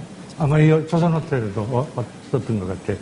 그 찰스 테일러 교수가 얘기한 걸 들어서 서양에 있어서 이 윤리적인 강박성으로부터 인간의 해방, 이것이 서양 근대성에 있어서 아주 중요한 것이지만 또 동시에 그것이 윤리적인 인간 생존에 있어서 윤리적인 차원, 가치의 차원을 배제하는 결과를 가져왔다. 이런 얘기들이 있었습니다. 우리도 근대화되면서 윤리적인 차원을 배제하고 사실적인 걸 존중하는 쪽으로 옮겨가기 시작했다. 그러면서 윤리가 많기 때문에 매우 추상적인 윤리가 정치 현장에서도 그렇고 인간관계에서도 크게 작용하는데 이게 정말 인간 현실에 맞느냐 하는 것은 다시 문제가 있다는 건 앞에 얘기한 거에 연결해서 생각할 수 있습니다. 그 다음에 제가 얘기한 게 플라톤 얘기입니다. 이건 시간이 다 됐기 때문에 한두 마디로 요약을 하겠습니다. 플라톤에서 얘기하려고 하는 것은 꼭 그 플라톤에 맞는 얘기인지는 모르지만 플라톤이 서양에서는 유토피아를 얘기한 최초의 철학자죠. 근데 플라톤의 유토피아에서 핵심이 되고 있는 것은 윤리의 문제가 진리의 문제다. 이게 제가 얘기하고 있는 것 중에 하나입니다. 그러니까 소크라테스는 플라톤의 스승이고 또 히랍 철학에 있어서 원조가 되는 사람인데 윤리의 교사가 아니라 진리의 교사다. 이게 제가 얘기하려고 하는 중요한 테시스입니다. 그런데 진리라는 것은 결국 두 가지 차원을 가지고 진리를 추구하다 보면 선이라는 것이 인간 생존에 있어서 핵심적인 것을 알게 된다. 진리로부터 선으로 간다는 것. 그러니까 선이라는 걸 상정하고 진리의 세계, 현실의 세계를 통제하려는 게 아니라 진리를 확인함으로써 선에 이르려고 하는 거예요. 그리고 또 한 가지 사실은 중요한 것은 이것은 플라톤에 대한 해석으로 조금 과대한 것 같긴 하지만 플라톤 연구가인 웨르너 예거가 한 말로 빌어서 플라톤이 가장 중시하는 것은 인간의 주체적인 판단 능력이었다. 그러니까 공화국에서 플라톤이 얘기하려고 하는 것도 정치체제가 아니라 인간의 핵심적인 자기인식, 이것이 얼마나 중요한 것인가 하는 것을 말한 것이었다. 이것도 제가 좀 강조하고 싶었습니다. 그러니까 무슨 선이 밖으로부터 오는 것이 아니라 자기 마음으로부터 온다는 것이 플라톤에 이미 들어있고, 그 선이라는 것은 진리를 추구하다 보면, 세상을 살다 보면 선이라는 것이 그게 사람 삶의 근본이고 모든 생존에 있어서 근본이 된다는 것을 저절로 알게 된다. 그래서 훨씬 유연하게 생각할 수 있는 윤리가 된다. 이런 얘기를 제가 좀 하고 싶어서 플라톤 꼭 맞는 해석은 아니지만 그런 해석을 했습니다. 그리고 거기서 한 가지 강조한 것은 이러한 진리에 대한 인식이라는 것은 근본적으로는 신비스러운 것에 연결된다. 그러니까 동양철학에서도 태극도설이나 이런 데 나와 있는 얘기는 진리의 근본이라는 건 신비한 걸로 얘기되고 있지만은 그 금방 잊어버리고 진리라는 건 빤한 것처럼, 그러니까 부모의 효도하고 임금에 충성하고 뭐 이런 식으로 금방 상상어른으로 옮겨가게 됩니다. 여기에 대해서 플라톤은 진리에 이르기 위해서 제일 중요한 건 수학과 음악이라고 얘기를 했습니다. 그러니까 윤리 공부가 아니라 수학과 음악 이게 중요한데, 수학을 공부하면 그 물리적인 이해를 얘기하죠. 그러니까 외면적인 세계를 과학적으로 이해하는 것입니다. 그러면서도 그것이 과학으로서 완전히 해명되는 게 아니라 신비스러운 것이다 해서 우리가 다 아는 동구를 신화라는 걸 얘기를 했습니다. 거기 가면 동구를 신화를 통해서 얘기하려고 하는 것은, 진리라는 것은 보통 사람 깨달을 수 없고 특별한 수련을 가진 사람, 수학도 공부하고 음악도 공부한 사람, 또 체육도 공부한 사람, 이런 사람이 깨닫게 되지만 그것은 말로 표현할 수 없는 것, 정신이 올라오라지는 거다. 이렇게 얘기했어요. 거기에서 진선미는 하나다. 그러니까 세계의 진리는 하나이면서 진리 속에서 선이 있다는 걸 알게 되고, 그것이 우리에게 육체적으로 감각적으로 감동을 주기 때문에 미로서 나타나게 됩니다. 진선미라는 게 다 하나로서 나타난다. 이런 식으로 플라톤은 얘기했다. 그러면서 제가 이제 거기서 또 하나 붙여서 얘기하는 것은, 플라톤은 이러한 진리나 미의 영역, 선의 영역이라는 게 개별적으로 존재한다는 것에 강조했습니다. 우리가 하는 일은 다 개별적인 영역 속에 독자적인 것을 존재하고 거기에 독자적인 완성이 있다. 그러니까 크라프트맨, 공장이 가지고 있는 거기 완성감이 있고, 군인이 가지고 있는 완성감이 있고, 철학하는 사람이 가지고 있는 완성감이 있고, 그것을 추구하는 것이 인간의 진리 추구고, 결국 그것이 윤리에 이르게 하는 방법이다. 이런 식으로 얘기를 하고 있습니다. 그래서 통치하는 것은 철학한 사람이 해야 되는데, 이런 수련을 한 철학한 사람이 해야 되는데, 그 진리의 비전이라는 게 너무너무 황홀한 것이기 때문에 그것을 한번 그 비전을 가진 사람은 정치 안 하려고 한다. 그러니까 행복을 못 찾은 사람이 정치에서 행복을 찾으려고 노력하면 그런 사람은 결국 파탄에 이르게 되고, 그런 사람이 정치를 하는 사람은 내분에 이르게 되는 나라를 만들고 그런 나라는 망하게 된다. 이게 플라톤의 생각입니다. 그러니까 진리를 깨달은 사람, 선을 깨달은 사람이 정치를 하게 되는 것은 마지못해서 자기 의무이기 때문에, 국민으로서 해야 되는 일이기 때문에 설득을 해서 비로소 거기에 나가는 것이지, 자기가 다른 데서 못 찾았던 행복을 정치에서 찾으려고 하는 사람들은 아니다. 이런 얘기를 조금 언급을 했습니다. 우리나라에서 너무 모든 걸 정치로 해서 마치 인간의 완성, 인생의 행복 완성이 정치처럼 얘기하는 게 문제이기 때문에 그런 얘기했습니다. 그리고 마지막 부분은 얘기를 안 하겠습니다. 마지막 부분에서는 여러 가지 문제가 있는데도 불구하고 동양의 국가가 인간의 윤리적인 완성을 위해서 존재한다는 것은 옛날부터 있어 왔던 사실입니다. 그러나 그 윤리적 이상이 현실에 그대로 맞아 들어갈 수 있느냐 하는 데는 문제가 많이 있다는 건 아까 말씀드린 대로 비판적으로 생각을 해야 된다. 그러나 윤리가 있어야 된다는 것은 서양보다도 더 강하게 있다.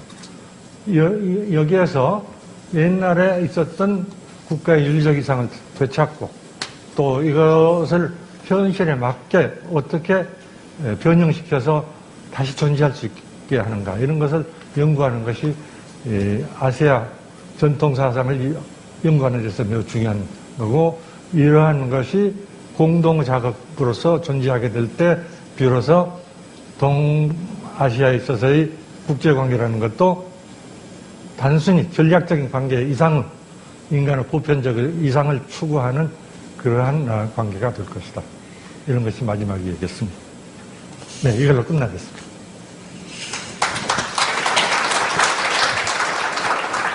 감사합니다. 긴 시간 열정적으로 강연해주신 김우창 선생님께 진심으로 감사드리고요. 이어서 질의응답 시간이 있겠습니다. 그래서 지금 현재 질문이 들어와 있는 게 2개가 있고요. 제가 청중들을 대신해서 질문지를 읽어서 교수님께 질문을 드리도록 하겠습니다. 질문이 추가로 있으신 분들은 질문지를 지금 작성하셔서 그 옆에 있는 저희 스텝에게 전달해 주시면 감사하겠습니다. 우선 먼저 질문을 하나 드리겠습니다. 주제와 먼저 가까운 걸 먼저 질문을 드릴게요. 오늘의 주제가 윤리국가의 이상이라고 하는 주제인데요. 질문의 내용은 동아시아 윤리는 서양의 윤리와 형식적 내용적으로 어떻게 다른지에 대한 질문이 나왔고요. 그 2가지 다른 전통을 갖는 윤리를 어떻게 인류 공동체의 윤리로 통합할 수 있는지에 대한 질문이 나왔습니다. 먼저 이것부터 2번째 질문이 조금 전혀 다른 종류의 질문이라서 이것부터 먼저 답변을 해주시면 감사하겠습니다. 예, 동양 윤리와 서양 윤리가 어떻게 다르냐 하는 건 간단히 설명할 수 없는 복잡한 문제라는 건 다 아실 겁니다. 제일 간단히 얘기하면 아까 설명하려고 한 것처럼 진리로부터 윤리로 가는 것이 서양적 발상.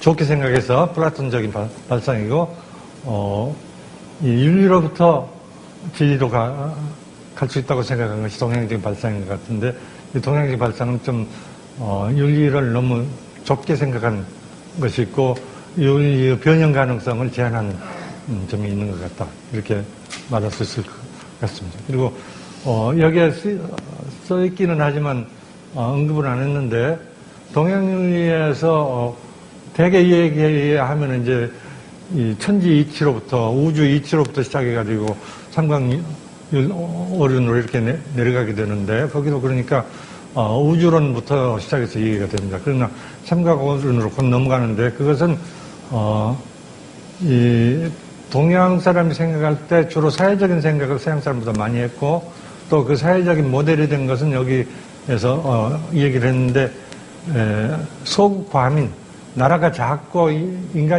인구가 얼마 안 되는 데서 나온 생각이다. 그러니까 모든 것을 삼강오륜으로 생각하면은 삼강오륜의 테두리를 넘어가는 사람의 관계도 거기에 확대해서 생각할 수 있는 그런 소공동체에서 나온 이상을 큰 반성 없이 그대로 계승해서 큰 공동체에 적응될 것처럼 생각한 게 우리 역사가 아닌가 이런 생각을 했습니다. 근데 거꾸로 몇 년 전에 작고한 미국 철학자의 리차드 로티라는 교수가 있는데 로티는 매우 미국적인 철학자지만은 로티 교수가 쓴 거에 이 동양윤리라고 딱 지적은 안 하면서 서양에서는 너무 보편적인 윤리, 큰 시민사회 윤리를 강조해서 이게 험한 것이 된다. 그러니까 진짜 윤리를 살리기 위해서는 이웃과의 관계, 부모 자식과의 관계, 형제과의 관계 여기서부터 출발해야 된다. 그래서 윤리가 단단한 것이 된다. 이렇게 얘기한 것이 그 로티 교수의 글에도 나온 게 있습니다. 그러니까 사실은 모든 인간관계를 규정하고 있는 윤리라는 것은 우리가 부모 슬하에서 자라면서 형제와 더불어 지내고 이웃과 더불어 지내고 거기서부터 우리가 감정적인 형성을 겪게 된 거에 관계 있다 이렇게 생각할 수 있습니다. 그러니까 동양윤리가 제한되어 있다고 하더라도 그것이 의미가 없는 건 아니다. 중요한 부분을 이룹니다. 이렇게 얘기할 수는 있을 것 같습니다. 네, 한 가지 좀 엉뚱한 얘기를 하죠. 몇 년 전에 시카고 대학 로스쿨에 있는 마사 너스밤 교수가 여기 왔었습니다. 너스밤 교수는 여러분이 아다시피 원래 전공이 혈압 철학입니다. 그런데 이제 시카고 대학에서 모셔다가 브라운 대학에 있었는데 모셔다가 법학하는 사람도 철학, 문학, 또 문학에 대해서 글을 많이 썼으니까 문학 알아야 된다 이런 점에서 시카고 대학으로 모셔왔습니다. 네, 나스밤이 여기 왔을 때 얘기를 하면서 이제 한국도 노인들이 많아져갖고 노인 대책이 문제다 이런 얘기를 주고받은 일이 있습니다. 그래서 나는 우리나라에서는 노인은 다 부모가 모셨으니까 그것이 없어지지 않는 제도를 좀 만들었으면 좋겠다. 그러니까 말하자면은 부모를 모시는 사람한테는 특별한 아파트 분양의 혜택도 주고 아파트 건설도 건축도 그런 식으로 하고 또 국가에서 보조도 좀 하고 사회복지도 좀 마련하고 이런 식으로 했으면 좋겠다. 그러니까 나스밤 교수도 사실 인간의 정서적인 문제에 대해서 굉장히 중요성을 부여하는 사람인데도 불구하고 그런 말은 말도 안 되는 얘기고 노인홈을 만들고 양호원을 만들고 이렇게 사회적으로 해결해야 된다 이렇게 강하게 얘기하는 그런 말을 주고받은 일이 있습니다. 봐도 서양식 사고에서는 보다도 보편적인 추상적인 사고가 더 중요한 걸로 생각이 되고 우리 사고에서는 그래도 사람이 정서적인 형성 속에 윤리가 들어있는데 그것을 사회적으로 확대 유지하는 방법이 있는 것이 좋지 않을까 이런 나 같은 생각을 하는 사람도 있다 이런 느낌입니다. 네, 감사합니다. 말씀하시는 동안 질문지가 추가로 좀 왔는데요. 두 가지 질문을 묶어서 질문을 다시 드리겠습니다. 지금 드렸던 질문의 팔로우 퀘스천이라고 될 수도 있을 것 같은데요. 본문 내용 중에 현재의 윤리 상실이 긴급한 문제 중에 하나다라고 하는 부분, 그래서 한국의 전통 문화적 정체성이 있어서 현재의 한국에 있어서는 윤리가 소진되어 있고 문화적인 전통성도 많이 소진되어 있다라고 말씀해 주신 부분에 대해서 청중이 한 분이 질문하시기를 문화가 소진된 한국 사회에서 윤리의 복원을 꾀한다면 유교의 윤리국가 이상하고 서양의 윤리국가 이상이 금방 말씀하신 것처럼 조금 다른데 그 둘 중에 어디에서 출발해서 우리나라의 윤리의 복원이 진행되는 것이 기본이 되어야 되는 출발점은 어디가 좋으신지에 대한 질문이 있었고요. 그것보다는 조금 더 그것과 관련했지만 조금 구체적인 질문으로 김영주 선생님이 KC포럼에 김영주 선생님이 질문을 해주셨는데 말씀하신 윤리상실 문제에 대해서 이분께서는 제안 비슷하게 얘기를 하셨어요. 윤리회복이 다양한 방법이 있겠지만 한자 교육 회복이 회복이 어쩌면 우리 윤리회복에 있어서 더 가장 시급한 문제, 해결 방법 중에 있지 않느냐라는 한문 중심의 학자 주장에 대해서는 어떻게 생각하시는지에 대한 것과 이분은 한국의 민족적 전통 유교 사상을 세계 표준화하는 것이 어떻겠냐라는 제안을 주셨거든요. 그래서 이 두 가지 질문을 묶어서 대답을 주시면 감사하겠습니다. 네. 윤리 회복을 하는 데 있어서 그러니까 동양윤리, 서양윤리가 어떻게 작용해야 되느냐, 어떻게 해서 회복해야 되느냐 이런 질문을 하신 것 같은데 거기 이제 아무 답변이 없습니다. 윤리 회복이 어떻게 가능한가는 전혀 나도 생각이 없는. 그러나 우리가 윤리적인 쇠퇴기에 들어서 있는 거 이것은 모든 사람이 알 수 있는 것 같아요. 근데 요즘 우리가 신문에 나는 정치를 봐도 그렇고 청렴도, 투명도 이런 걸 조사하는 데서도 우리 다른 경제 지표하고는 달리 이게 세계적으로 우리가 낮은 상태에 있다는 거 이거 우리가 다 알고 있습니다. 그리고 또 이뿐만 아니라 우리 일상생활에서도 정말 진정하게 순수하게 믿을 수 있는 사람이 적다는 거 다 의심을 가지고 일단 대하지 않으면 안 되는 상태 이런 거 우리가 다 알고 있는데 이걸 어떻게 회복해야 되느냐. 옛날 삼광머리는 가르쳐서 되느냐. 인성교육이라는 말 하는데 나는 인성교육 가지고 안 된다고 생각합니다. 예. 우리 아이들이 교육에서 되는 게 아니라 주변 모범에서 배우는 것이 더 많죠. 한국에서 미국으로나 또 다른 나라로 이민 가는 사람들이 많은데 이민 가서 아이들이 부모하고 암만 한국어 해도 그 애들은 자기들 친구한테서 영어를 잘 배우죠. 그래 본토인하고 똑같이 영어를 잘하게 됩니다. 그러니까 가르치는 게 중요한 게 아니라 주변이 중요한데 부모가 암만 잘 하라고 옛날 윤리를 가르쳐봐야 아이들이 별 까닭이 없다 이렇게 생각합니다. 현실이 그렇지 않은데 아이들은 거기서 배울 게 별로 없다 이렇게 생각합니다. 옛날 얘기인데 한 가지 우스운 얘기를 하죠. 처음에 우리나라에서 자동차가 생기고 할 때 신문에 그런 기사가 나온 적이 있어요. 어떤 돈 많은 부모가 자기 아이를 학교까지 자동차로 태워다 주는데 다른 아이들이 그걸 보고 뭐라고 생각하겠느냐. 하지 말아야 된다. 그건 좋은 모범이 되지 않는다. 이런 얘기를 했습니다. 이 문제는 나보고 답을 하면 굉장히 풀기 어려운 문제다 이렇게 생각합니다. 왜냐하면 다른 아이들은 자동차 안 타고 오니까 너도 타고 가지 마라. 맞는 얘기죠. 평등하게 동료로서 친구로서 사귈 수 있어야 된다. 차등이 있으면 안 된다. 근데 자동차 타고 다니는 아버지하고 걸어가라고 하는 아들하고 사이의 관계는 어떻게 됩니까?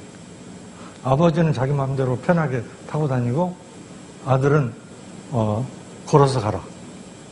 여기에 모순이 있다는 것도 인식을 해야죠. 그러면 이 문제는 간단히 해결할 수 없는 문제라는 건 적어도 인식을 해야 됩니다. 그러니까 오늘날에 있어서 어떤 옛날을 삼강오륜을 가르쳐서 문제를 해결할 수 있다. 이렇게 생각되지 않고 사회 전체의 분위기가 보다 더 개선돼야 된다. 우리가 하는 프랙시스 자체가 개선돼야 된다. 이렇게 생각합니다. 그리고 거기에서 우리가 또 하나 말할 수 있는 것은 우리가 막스주의를 믿든 안 믿든 우리 머릿속에서 생각하는 건 전부 하부 구조에서 나온다는 건 우리가 전부 받아들이고 있습니다. 자본주의를 믿는 사람이든 막스주의를 믿는 사람이든 공산주의자든 다 그걸 받아들이고 있습니다. 이렇게 볼 때 말로서 해봐야 머리로서 해봐야 소용이 없다 하는 결론이 나올 수밖에 없습니다. 그러나 그러면 다른 방식이 뭐가 있느냐 할 때 거기도 방식이 별로 없는 것 같습니다. 그래서 난 정치에서 우리가 세계적인 지표로서 많이 나오기 때문에 투명도, 청렴도 이런 걸로 확보하는 거 이게 굉장히 중요하다. 최근에 위에 사람들의 부패도가 신문에 나오는 거 보면은 이건 천문학적인 얘기가 돼서 우리 같은 보통 사람한테는 그래요. 얼마인지도 알 수 없는 그런 액수들이 오고 간 것을 볼 수가 있습니다. 이런 것들이 엄격하게 다스려져야 된다. 우리가 이것은 적어도 법적으로 할 수 있다. 이렇게. 또 정치인들 사이에 정치를 적어도 정치의 핵심에는 국가의 윤리적인 어떤 분위기를 유지하는 것이 정치인의 책임이라는 것이 있어야 된다. 이건 민주주의의 문제가 아닙니다. 거짓말로서 정치를 할 수 있다고 생각하는 분위기가 없어져야 되고 거기에 표를 주지 않아야 된다. 이런 생각입니다. 그러니까 정치인들의 정직성 그리고 정치 담론의 민주주의가 깨졌다고들 했었는데 민주주의보다 더 선행하는 게 윤리입니다. 윤리라는 건 무슨 삼강오륜 이 얘기가 아니에요. 윤리의 원뜻은 윤이란 말은 이 관계를 얘기합니다. 인간관계에서 이치가 있어야 된다. 인간관계에 어떤 종류의 이치, 도둑놈, 도둑놈들 사이에도 윤리가 있어야 됩니다. 인간관계가 없이 도둑놈이 그 도둑 집단이 자기 집단을 유지할 수가 없어요. 사회에는 사회의 관계를 규정하는 것이 있어야 됩니다. 그러니까 그것이 유교적인 거냐 서양적인 거냐를 떠나서 인간과 인간관계를 규정하는 규정에 대해서 책임을 지는 사람들이 정치인이고 그걸 모범으로 보여줘야 된다. 이런 생각을 합니다. 그러니까 민주주의 이전에 중요한 것은 정치인들의 정직성, 거짓말을 통해서 정치적인 어떤 특정한 위치에 올라갈 수 있다고 생각하는 거 이런 것들이 없어져야 되는데 그게 한다름에 그러니까 강제력을 사용하지 않고 한다름에 될 수 있느냐 다시 비관적인 얘기가 될 수밖에 없겠습니다. 그 다음에 한자 교육의 문제에서 우리 유교적인 전통을 되살려야 된다. 유교적인 전통을 되살려야 된다는 건 저도 동의를 합니다. 근데 이게 한자 교육을 해야 된다는 것도 거죽으로는 한자 교육하면 또 골치 아파지니까 시험도 복잡해지고 대학 입시도 까다로워지니까 주장은 안 하겠습니다. 그러나 은근히 사람이 그래도 교육 있는 교양 있는 인간이 되어야 된다 하려면은 한자 공부해야 된다. 이렇게 생각을 하고 있습니다. 예, 우리 과거에 우리나라 사람이 어떻게 생각하고 어떻게 느끼고 했는가의 표현은 대부분이라는 게 한문으로 되어 있는데 그걸 싹 끊어버리면은 문화자본이 다 없어져 버리는 거나 마찬가지입니다. 그러니까 난 그전부터 국문학에서 지금은 달라졌지만 그전에 이 한자 공부는 안 하고 한글로 되어 있는 문학 자료만 가지고 공부하는 거 늘 의심스럽게 보고 있었습니다. 한자를 공부해야 되는 건 맞는 얘기죠. 그러나 한자가 외국어라는 것도 분명히 인식을 해줍니다. 우리 문화의 일부이면서 또 외국어라는 거 생각을 해야 됩니다. 서양에 있어서 라틴어는 유럽 중세까지 공통 언어였습니다. 그러나 서양이 참으로 근대화하고 또 많은 사람들의 인성을 더 다양하고 풍부한 것으로 만들어가는 데 있어서는 라틴어가 아니라 버나큘라, 속어의 지방어의 문학이 발달한 거하고 밀접한 관계가 있습니다. 그러니까 단테나 이런 사람들의 작품이 지금도 좋다고 하는 것이 이태리 말로 썼기 때문에 단테가 라틴어를 모르는 건 아니죠. 우리나라에서 한문으로 많은 걸 써왔기 때문에 우리가 생각하는 머리로 생각하는 세계하고 우리 몸으로 느끼는 세계 사이에 굉장히 큰 분열이 있었다고 나는 느낍니다. 그것을 연결해서 하나로 생각할 수 있는 인간을 형성해야 되는데 그러기 위해서는 한문으로 완전히 돌아가서는 안 된다. 우리 옛날 사람들이 한문만 가지고 뭘 얘기하려고 하는 거 이건 큰 잘못이었다. 이렇게 생각합니다. 독일에 있어서 이 얘기가 길어졌습니다만은 독일 철학이 발전하는 데 있어 중요한 역할을 했던 것은 18세기 중립부터 독일 사람들이 라틴어의 철학 용어를 버리고 독일어를 철학 용어로 그대로 철학에서 사용한 것과 관계가 있습니다. 20세기에서 독일의 최대 철학자가 하이데거라고 할 수 있는데 하이데거는 독일어 없이는 생각할 수 없는 사람입니다. 독일어의 어원을 가지고 따지는 얘기들이 너무나 많은 게 하이데거의 저서죠. 그러면서 물론 하이데거는 라틴어도 잘하고 휘랍어도 잘하죠. 그래 이게 또 이 얘기가 길어졌습니다만은 우리나라에서 한문을 하면서 중국에 예속됐다고 자꾸 생각하는데 하이데거의 철학이라는 것은 휘랍 철학에 대한 하나의 주석이라고 할 수 있습니다. 독일 사람들이 하이데거를 가지고 왜 독일 철학을 안 하고 휘랍 철학을 하느냐 하고 야단치는 부분은 하나도 없습니다. 자기들 독일 철학으로서 독일 철학의 자랑으로서 생각을 하고 있습니다. 우리가 한문한다고 그래서 중국에 예속되는 건 또 아니고 그걸 자꾸 분리해서 얘기하려고 하는 것도 옳지는 않습니다. 그러니까 이것도 복합적인 문제이기 때문에 간단한 답은 없겠습니다. 그러나 한자 교육을 국가정책으로 다시 채택한다. 이것은 많은 논의가 있어야 될 걸로 생각합니다. 그러나 각자 알아서 우리 과거의 사람들이 어떻게 생각했고 앞으로 어떻게 생각할 건가. 거기에 기초해서 앞으로의 생각을 어떻게 정리할 건가. 이런 걸 할 사람은 한문 공부해야 된다. 이렇게 말씀을 드릴 수 있겠습니다. 네, 감사합니다. 그 다음 질문으로요, 이제 윤리 국가 외에 이제 개인적인 윤리에 대한 질문들이 나왔는데요. 하나는 지도자 윤리에 대한 질문입니다. 윤리 국가의 이상이 실현되려면 이제 지도자의 윤리가 굉장히 중요한데 현재 보면 정치나 종교 혹은 기업의 지도자들이 오히려 윤리적이지 못하다고 비판을 하시면서요. 윤리는 지도자가 아닌 일반 국민 혹은 추종자들에게만 필요한 거가 아닌가라는 그런 회의가 드시는 것 같고 지도자의 윤리를 확보하려면 어떻게 해야 하는지에 대한 질문이 왔고요. 그 다음 이제 고대 정외과의 백승원 학생이 질문한 것은 지금 조선조 유학자들을 소개하셨는데 자기 비하의 수사에서 시작하고 끝난 이제 조선조 유학자의 글처럼 윤리적 이상 국가를 실현하기 위해서 자기 소멸, 극기, 자기 비하 같은 일련의 활동은 그런 활동이 윤리적 인간으로 거듭나게 하는 것인지요? 아니면 윤리적 인간의 조건이 다른 또 무엇인가가 있는지 궁금하다는 질문을 하였습니다. 먼저 이 질문부터 먼저 답변해 주시면 감사하겠습니다. 네. 우리나라에서 아까도 얘기한 것처럼 윤리의식이 굉장히 강하고 얘기 많이 됩니다. 그런데 그게 핑계가 되는 경우가 많죠. 윤리라는 건 굉장히 위험한 거죠. 그러니까 경제에 있어서도 아담 스미스의 그 자유시장론, 거기에 보이지 않는 손, 이런 것들이 나온 게 경제에 대한 국가적인 통제로부터의 해방이 결국은 국부, 아담 스미스의 저작의 이름 자체가 국부론이라는 거 우리가 잊어버리는데, 개인적인 부자가 된다는 게 아니라 개인이 각자 자기 알아서 이익을 추구하면 부자가 된다, 이런 생각을 가지고 있는데, 아담 스미스는 원래 윤리학자, 도덕학자입니다.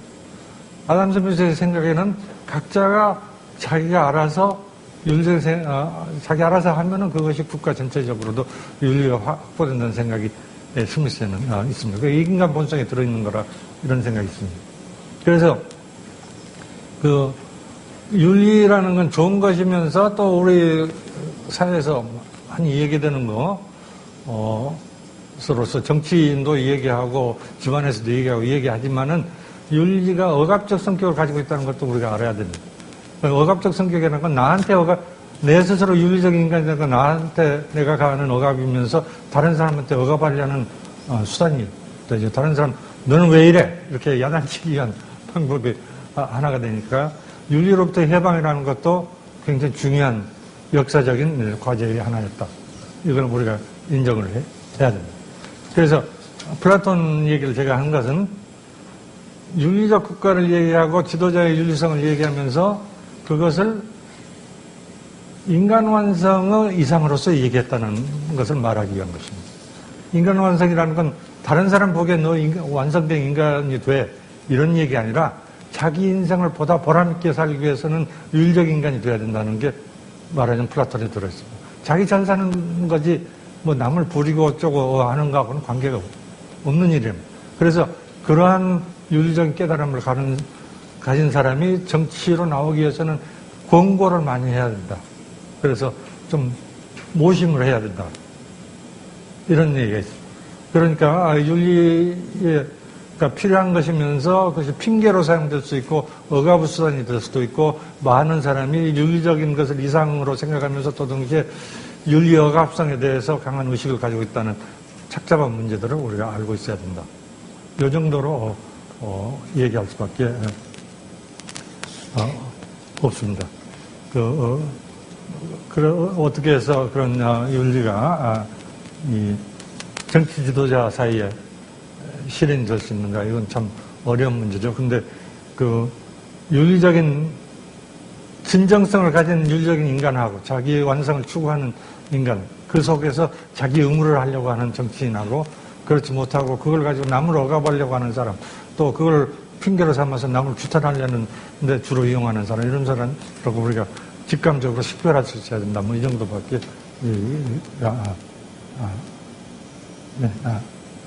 안 되겠습니다. 그 다음은 두 번째는 다시 한번 반복해주세요. 여기 적었는데.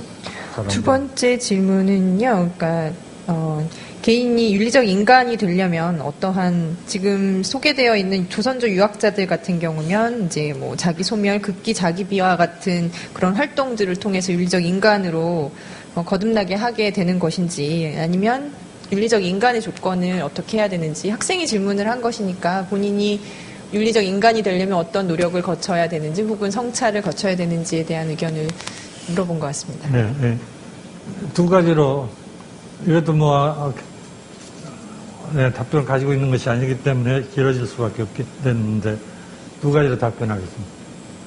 조선조 시대에 유학자들이 쓴 글을 보면 자기 비하, 자기를 낮추는 것이 굉장히 많습니다. 이것이 임금님이 하셔야 될 일이요, 이렇게 얘기하는 사람 하나도 없어요. 나는 그런 얘기를 할 수 있는 준비가 전혀 안 돼 있는 사람이라는 것을 계속적으로 강조를 하고, 자기 이름을 쓴 때 이름도 작게 쓰고 다른 사람보다. 그래서 자기를 낮추는 거, 겸손이라는 것이 공적인 덕성이 돼 있었습니다. 이것도 다 사라져버렸어요. 이것도 우리가 좀 우리한테 남아 있어가지고 옛날, 요즘은 내가 국회의원이 돼야지, 내가 대통령이 돼야지, 이런 사람들 많지만, 우리 어릴 때, 처음에 국회의원 선거하고 그럴 때, 그냥 조병옥 박사, 나야 국회의원이 된다, 이렇게 하질 않고, 그 포스터에 뭐라고 썼냐면, 조병옥 박사를 국회로 보냅시다. 그렇게 포스터, 대부분은 그 국회의원 선거 포스터 그랬습니다. 그러니까 내가 가겠다 그런 게 아니고 다른 사람들 들어서 이분이 가야 우리나라가 잘 되겠다. 이렇게 포스터들이 다 그렇게 쓰여 있어요. 그러니까 그거 자체가 자기를 낮춰야 된다는 우리 전통이 살아남아 있었던 때문이죠. 이게 50선거, 재헌국회 때도 그렇고 그 다음에도 한두 번은 그랬던 것 같아요. 그게 점점 없어지고 이제 내가 국회의원이 돼야 되고 내가 대통령이 돼야 되고 이런 식으로 됐죠. 근데 어떻게 해서 윤리적인 인간이 되는가? 보통 차원에서 보통 사람이 그렇게 되는가? 그건 정말 답하기 어려운 것입니다. 내가 흔히 학생들하고 얘기하면서 이런 식으로 얘기합니다. 고민하는 돌밖에 없다. 그렇게 합니다. 그 고민은 뭐냐? 이런 식으로 표현을 해봅니다. 그러니까 벤자민 프랑클린의 유명한 말에 정직은 최선의 정책이다. 이런 말이 있어요. 그것은 정직하면 잘 된다는 거죠. 정직할 필요도 없죠. 잘 되는 거 하려면 자기한테 이익이 돌아오게 행동하려면 정직하게 행동해야지. 물론 그것도 맞죠. 세상사가 그렇게 돌아가는 건 사실이죠. 그러나 많은 윤리적인 과제라는 건 정직이 최선의 정책이다. 이런 형태로 제시되는 것이 아니라 최선의 정책이 아닐 때 정직을 어떻게 해야 되느냐. 이런 형태로 제시된다. 그러니까 내가 정직하면 큰 손해가 날 수도 있고 내가 죽을 수도 있고 그런데 그럴 경우에 정직을 어떻게 해야 되느냐. 이것이 사실은 우리가 인생에서 부딪히는 윤리적인 과제의 형식이다. 이렇게 학생들한테 설명을 합니다. 고민해보는 돌밖에 없어. 그러면 나는 죽어도 좋으니까 정직해야겠다. 이것도 말이 안 되죠. 그런 막스 웨버가 그런 것을 확신의 윤리라 그래가지고 칭찬을 하면서도 나쁜 걸로 얘기했습니다. 특히 정치인이 내 확신이 이러니까 이렇게 해야겠다 하면 안 된다는 걸로 얘기하고 책임윤리라는 거 뭐 이런 것들을 얘기해요. 책임윤리는 그러니까 자기가 하는 행동에 대해서 여러 가지 사실적인 결과를 잘 살피고 거기에 대해서 책임을 질 수 있어야 된다. 그러니까 나는 내 소신이 이러니까 이렇다 이거 안 된다고 그랬습니다. 그러니까 정직이 최선의 정책이 아닌데도 불구하고 내가 이러한 상황에 부딪혔는데 어떻게 해야 되느냐. 이건 고민으로 해결할 도리밖에 없다. 그러나 아까 플라톤이 그렇게까지 강하게 얘기한 건 아니지만 인간의 실존적인 차원에서의 자기의 본질이 정직성에 있다는 것, 그것이 윤리성에 있다는 것은 깨닫는 것, 이러한 철학적 수련, 자기 수련은 필요하다. 이렇게 생각합니다. 그러니까 학문을 한다는 것은 결국 자기의 수련을 통해서 남을 위해서 정직하고 남을 위해서 윤리를 지키고 이런 게 아니라 자기의 실존적 완성의 본질이 거기에 있다는 것을 깨닫는 차원에까지 공부를 해야 된다. 이렇게 답할 수 있고, 그런 다음에는 고민스럽게 답을 해야 돼. 어떤 때는 최선 정책이 아니도 죽어도 좋다는 식으로 죽기도 하고, 어떤 때는 죽는다는 건 무책임한 일이기 때문에 또 다른 것을 취해야 된다. 다른 방식을 취해야 된다. 이렇게 얘기합니다. 그러니까 무책임하다는 건 가령 아주 간단한 차원에서 가장이 된 사람, 집안을 이끌어가는 사람이 어떤 사실에 부딪혀가지고 나는 소신에 따라서 죽어도 좋아 하면 그 가족은 어떻게 돼요? 그럼 가족으로 해서 거짓말로 해야 되냐? 그것도 아니죠. 굉장히 어려운 문제다. 이렇게 답할 수밖에 없을 것 같아요. 그걸 위해서 공부를 해야 된다. 그것이 자기 수련의 핵심적인 과제다. 이렇게 말할 수밖에 없겠습니다. 예, 감사합니다. 현재 저희 여기 강연이 위키트리로 생방송이 되고 있다는데요. 현재 여기 계신 분들 말고 200분이 현재 위키트리 생방송으로 보고 계신다고 하네요. 그리고 544분이 처음부터 끝까지 다 보시진 못하셔도 이렇게 보고 계신다고 하니까 왠지 사회자로서 기분이 굉장히 좋습니다. 그래서 홍보 겸 말씀을 전했고요.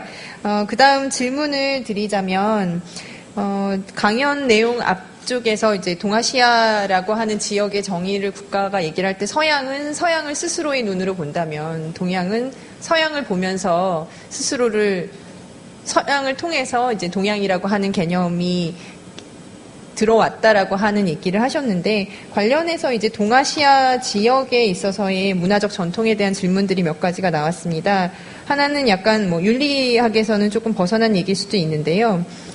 동아시아의 이제 공유된 문화 자본으로서 유교적 전통을 얘기하는 이론들이 최근에 많이 있습니다. 그래서 뭐 동아시아 경제 발전 모델을 설명할 때 있어서 동아시아 국가들의 공통적 특성을 이제 유교적 전통이라는 공통적 특성을 작용한 결과로 해석하는 이론들도 있고, 뭐 그 외에 국제정치적인 측면에 있어서 중국의 부상이라고 하는 게 동아시아의 과거 전통 질서라고 하는 측면이 다시 반영이 되는 것이 아닌가라는 이론들도 있는데요. 일단 첫 번째 질문에서 그 동아시아 국가들 이러한 이론들에 대해서는 어떻게 생각하시는지에 대한 질문이 있었고, 그 동아시아 국가들, 특히 한중일의 공유된 문화적 자본 같은 것이 있다면 어떤 것일지, 유교적인 전통인지 아니면 혹은 그 외에 다른 무엇이 있는지에 대한 질문을 한 청중께서 해주셨고요. 그 다음 비슷한 질문으로서 이거는 이제 한국의 문화적 전통인데, 한국의 문화적 전통 혹은 유교적 전통이 새로운 유형의 윤리 모델로 발전하려면 어떤 측면이 작용할 수 있는지에 대한 질문을 하셨네요. 그래서 그 부분을 답변을 해주시면 감사하겠습니다. 네, 아까도 답변이 없다고 하면서 뭐 이런저런 얘기했는데 이번에도 답변이 없다고 할 도리밖에 없습니다. 그러니까 윤리를 구성하기 위해서 어떻게 해야 되느냐 하는 문제. 동아시아가 발전하는데 유교적 전통이 중요한 역할을 했다 하는 것은 뭐 여러 사람이 그런 설명들을 했습니다. 그럼 간단히 얘기하면 막스 베버가 동아시아의 발전을 보고 얘기한 건 아니지만 유교의 특징으로 얘기한 세속적인 합리주의, 세큘러 레셔널리즘 이런 것도 하나의 설명이 되겠죠. 그러니까 사람의 궁극적인 존재 정당성은 피하는 세계가 아니라 차하는 세계를 어떻게 요리하느냐에 달려있다는 생각이 유교에 강하게 들어있는 게 이런 게 중요한 역할을 했다 할 수 있습니다. 또 학문에 대한 존중, 그래서 뭘 새로 연구해야 된다. 그러니까 한국에 있어서 특히 그렇고 중국까지도 포함해서 유교적 전통이 상당히 도그마틱한 독단론적인 성격을 가진 것도 사실입니다. 그러나 독단론적인 성격을 가진 학문도 사실은 여러 가지 질문에 열려있고, 학문이라는 말 자체가 학은 배운단 말이고 뭘 배우는지 모르지만 배운단 말이고 문은 물어본단 말이죠. 그러니까 물어봄에 열려있는 것이 학문이기 때문에 새로운 탐구에 대한 가능성을 가지고 있다. 그러니까 학문을 존중하는 전통, 이게 좋은 역할을 했다. 이렇게 말할 수도 있고, 또 지식인이 아까 이 원장님하고 하영선 선생님하고 얘기하면서 한국의 지식인이 너무 강해서 곤란하다 이런 얘기도 했는데, 역시 지식인이 중요한 정치적 역할을 할 수 있다는 게 상당히 도움이 된 것이었다고 생각합니다. 그러니까 폐쇄적인 국가가 아니고 새로운 걸 배워서 국가 발전해야 된다. 이런 것들이 유교적인 전통과 연결해서 생각할 수 있습니다. 그러나 이제 거기에 보태서 얘기하면은 이러한 유교적인 전통만 가지고 아까도 얘기했지만 우리가 인성교육을 하고 유교교육을 해서 새로운 사회가 될 수 있느냐, 이건 안 된다. 이건 새로 생각해야 된다. 더 개방적인 윤리적인 검토가 있어야 되고 그것이 우리 현실 속에 실천적으로 보여야 된다. 이런 얘기를 했습니다. 근데 한 가지만 이상한 얘기를 좀 보태서 얘기하죠. 그러니까 유교적인 전통의 특징은 하나는 추상성에 있는 것 같아요. 많은 걸 추상적으로 생각해요. 그래서 인간의 구체적인 경험, 개인적인 체험, 각성 이런 걸 덜 중시하는 게 있어요. 불교에서는 뭐 개인적인 체험이나 각성을 중시하죠.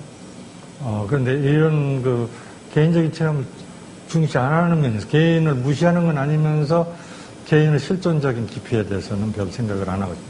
여기에 대해서 무슨 얘기를 하면 일본 사람들도 유교가 있고 불교가 있고 신도가 있고 하지만은 일본 사람에서 중요한 건 사무라이 전통인데 사무라이 전통 나쁜 면이 많죠.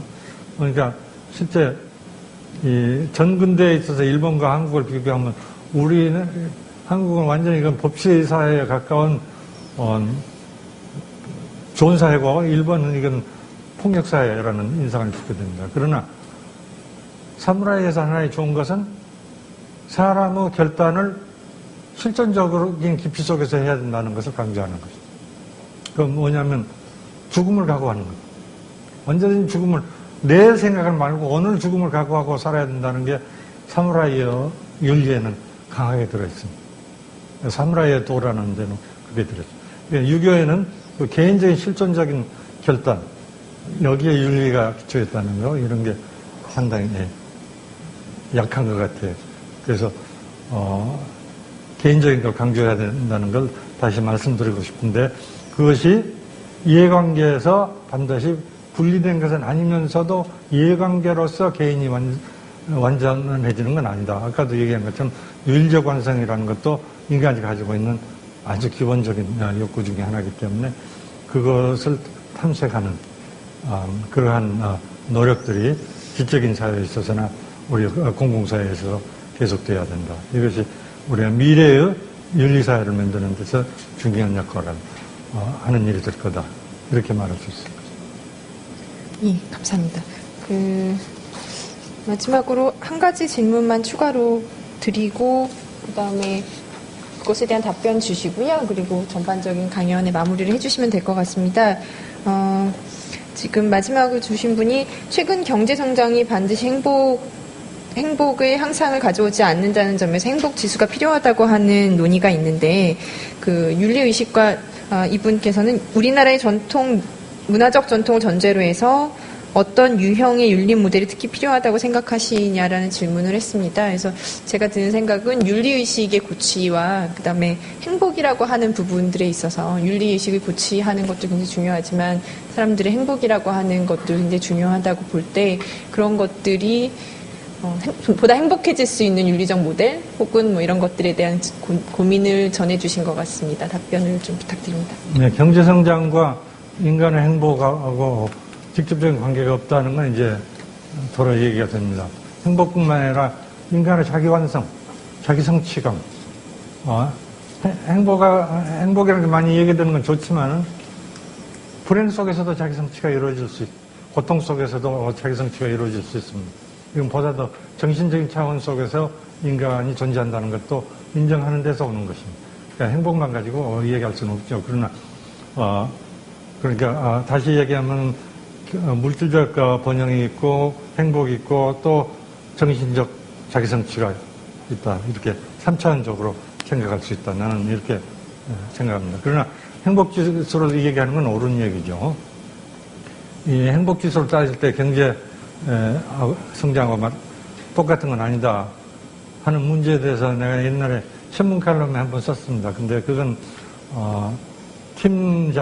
티모시 잭슨이라는 영국 경제학자 이야기를 인용해서 썼습니다. 거기서 티모시 잭슨은 그 행복 문제도 얘기를 하면서 그 사람 그러니까 성장 없는 번영이라는 보고서에 나와 있는 얘기입니다. 거기서 그 얘기도 하면서 이 국민 소득이 개인 소득이 2만 불 정도 되면은 돈 버는데 관심이 좀 느슨해지게 된다.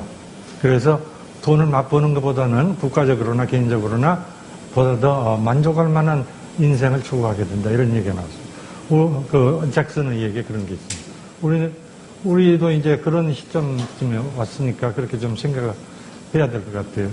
일본이 경제 침체, 아까도 그런 얘기를 사석에서 논의를 했는데, 일본에서 경제 침체가 됐다고 하는데, 일본 학자 가운데는 이제야말로 일본이 본격적인 인간사회를 이루갈 수 있는 그런 계기가 된 시점이다. 이렇게 말한 사람이 있었어요. 그거 보니까 그런 것 같아요. 일본이 경제가 그렇게 크게 성장 안 하면서 이제 비로소 인간적인 문제들을 고려할 수 있게 된 시점이 됐다. 이렇게 볼 수도 있습니다. 그러니까 양쪽으로 고려를 해야죠. 그냥 하나만 더 보태겠습니다. 이것도 아까 이숙중 선생님하고 얘기를 한 건데, 팀 잭슨이라는 그 영국 경제학자가, 근데 내가 칼럼에서도 그 얘기를 했지만 팀 잭슨이 보고서를 낸 것은 자기 개인적으로 국가 정책과 관계없이 낸 것이 아닙니다. 국가에서 서스테이너블 이코노미에 대한 위원회가 있어가지고 거기에 대한 보고서를 쓴 겁니다. 그러니까 영국 정부에서도 그런 문제를 생각하고 있다는 얘기. 우리 정부에서 그걸 생각하고 있는지는 모르겠어요. 근데 팀 잭슨이 그런 그 행복 문제, 성장과는 다른 번영 문제 이런 것들을 얘기했는데 며칠 전에 뉴욕타임스에 쓴 칼럼에 대해서 아까 내가 얘기를 했습니다. 우리가 생산성 확대를 계속적으로 얘기하는데 생산성이 느려져야 되는 부분도 있다 이런 얘기가 나와 있어요. 그 뉴욕타임스 칼럼에 나와 있었어요. 그러니까 경제라든지 교육이라든지 의료라든지 또 공업 생산에 있어서도 세공이 들어가는 부분 이런 것은 프로덕티비티를 늘리는 게 중요한 게 아니라 천천히 하는 게 중요하다. 가령 생산성을 늘리려면은 초등학교에서 교사 한 사람이 많은 학생을 가르칠수록 생산성이 늘어나죠. 그것을 반대로 가야 되는 것이 사실 교육에 있어서는 중요한 방법이 되거든요. 우리 요즘 그 대학에서도 자꾸 논문 쓰라 그러는데 논문을 그렇게 빨리빨리 해가지고 어디다 쓰겠어요? 좋은 논문을 내야 되는데 그건 천천히 해야죠. 그러니까 그건 프로덕티비티 문제가 아니라 창조성 문제고 깊은 생각의 문제입니다. 의사도 하루에 한 사람이 내가 이게 좀 안 됐으면 서울대학 가서 나도 더러 병원에 가야 되니까 보니까 하루에 뭐 70명, 80명 이렇게 돼 있어요. 근데 내가 개인적으로 어떤 의사하고 당신은 하루에 몇 명이나 보면 좋겠냐 하니까 7명 정도 보면 좋겠다고 그래요. 근데 한 의사가 많은 사람 볼수록 생산성은 높아지겠지만은 그게 좋은 의료가 되지는 않겠죠. 문화적인 작업에서도 그렇습니다. 그래요. 우리 정신적인 발전에서도 그렇습니다. 뿐만 아니라 요즘 조선일보를 보면은 결혼식 작게 하자는 운동을 많이 하고 있는데 결혼식이라는 게 뭡니까? 이거 내가 우스갯소리로 얘기해. 남녀가 합쳐서 살겠다는 얘기. 합주상 둘이 방으로 들어가면 그만이죠. 근데 결혼식이라고 하는 것은 이건 사회적인 하나의 협약으로서 사회적인 공인하에서 자기들 스스로도 맹세를 하고 이런 여러 가지 복잡한 차원을 가진 것이 결혼식입니다. 거기에 공동체가 참여해서 그 사람들 축하해주고 거기에 증언을 해주고 이러는 게 결혼식입니다. 모든 의식이라는 것은 간단히 하면 되는 것을 길게 하는 것입니다. 일본 사람들이 좋아하는 다레라는 거, 차도라는 거, 이거 뭡니까? 차 빨리빨리 한 잔 마시면 되는 건데, 끓이고 배분하고 꿇어안고 뭐 별짓 다 하고. 뭐 때문에 그럽니까? 느리게 하는 것이죠. 느리게 함으로써 그러한 행위의 의미가 우리 마음속에 새겨지게 됩니다. 일본 다도의 얘기를 하면 일본 다도에서 차를 이제 손님을 모시고 끓이기 시작하는데 차가 끓는 소리에 귀를 기울여야 된다 이런 부분도 있습니다. 차가 끓는 소리를 감식하는 그런 게 있어야 된다. 결혼식을 우리에서 암만 작게 해도 30분, 1시간이면 다 끝나게 되어 있습니다. 옛날에 결혼식은 막 하루 걸리죠. 하루 이상 걸립니다. 다른 나라에서도 결혼식 하면 거의 하루 걸리고 길게 느려서 하는 것이 좋은 것입니다. 그러니까 많은 부분에서 길게 느려서 하는 게 좋습니다. 팀 잭슨은 그 뉴욕타임스 칼럼에서 느리게 하는 부분을 우리가 강조를 하게 되면은 고용이 늘어나게 된다. 실업자 수가 줄어지게 된다. 이런 얘기도 했어요. 경제학자니까.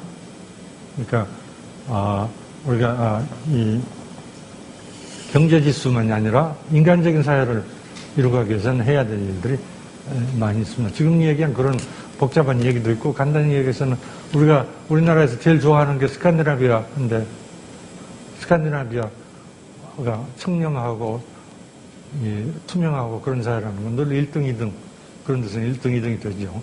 우리도 그런 것들을 추구해야 된다. 그러니까 그것은 경제적으로, 사회적으로 필요한 일뿐만 아니라 우리 행복에 다 관계가 되죠. 우리는 사람 하나하나 만날 때마다 저 사람 좋은 사람이다, 나쁜 사람이다 판단도 하지만, 이 사람 보니까 요즘 세상 형편없어? 이렇게, 이 사람 보니까 그래도 세상 아직 좋은 세상이야. 이렇게 늘 큰 판단을 하고 있습니다. 그게 무슨 철학자만 하는 게 아니고 우리는 일상적으로 다 그래. 이 사람 보니까 참 형편없어. 이 사람 보니까 참 그래도 살만한 세상이야. 우리는 큰 판단을 늘 하고 있습니다. 그러니까 사회 전체가 투명하고 윤리적인 사회가 된다는 것은 사회 전체를 위해서뿐만 아니라 내 일상적인 오늘의 행복을 위해서 필수적인 사항이다. 이렇게 말했습니다. 네, 감사합니다. 이로 질문은 모두 끝났고요. 되게 마무리 강연 간단하게 해주실 말씀이 남으셨나요? 아니면 지금 마무리까지 하신? 네. 부탁드리겠습니다. 아까 처음에 얘기한 대로 내가 현인이 아닌데 현자라고 해서 참 앉아있기가 괴로운데 또 뭐 아는 것처럼 자꾸 얘기를 해서 미안합니다. 우리 문학의 초기에 있어서 매우 중요한 충동 중 하나라고 내가 생각하는 게 윤리로부터의 해방입니다. 자유연애라는 것도 바로 그거죠. 자유연애가 20세기 초부터 그러니까 이광수나 이런 사람들로부터 매우 중요한 테마 중에 하나였습니다. 윤리로부터 해방되고 가족으로부터 해방을 얘기한 것입니다.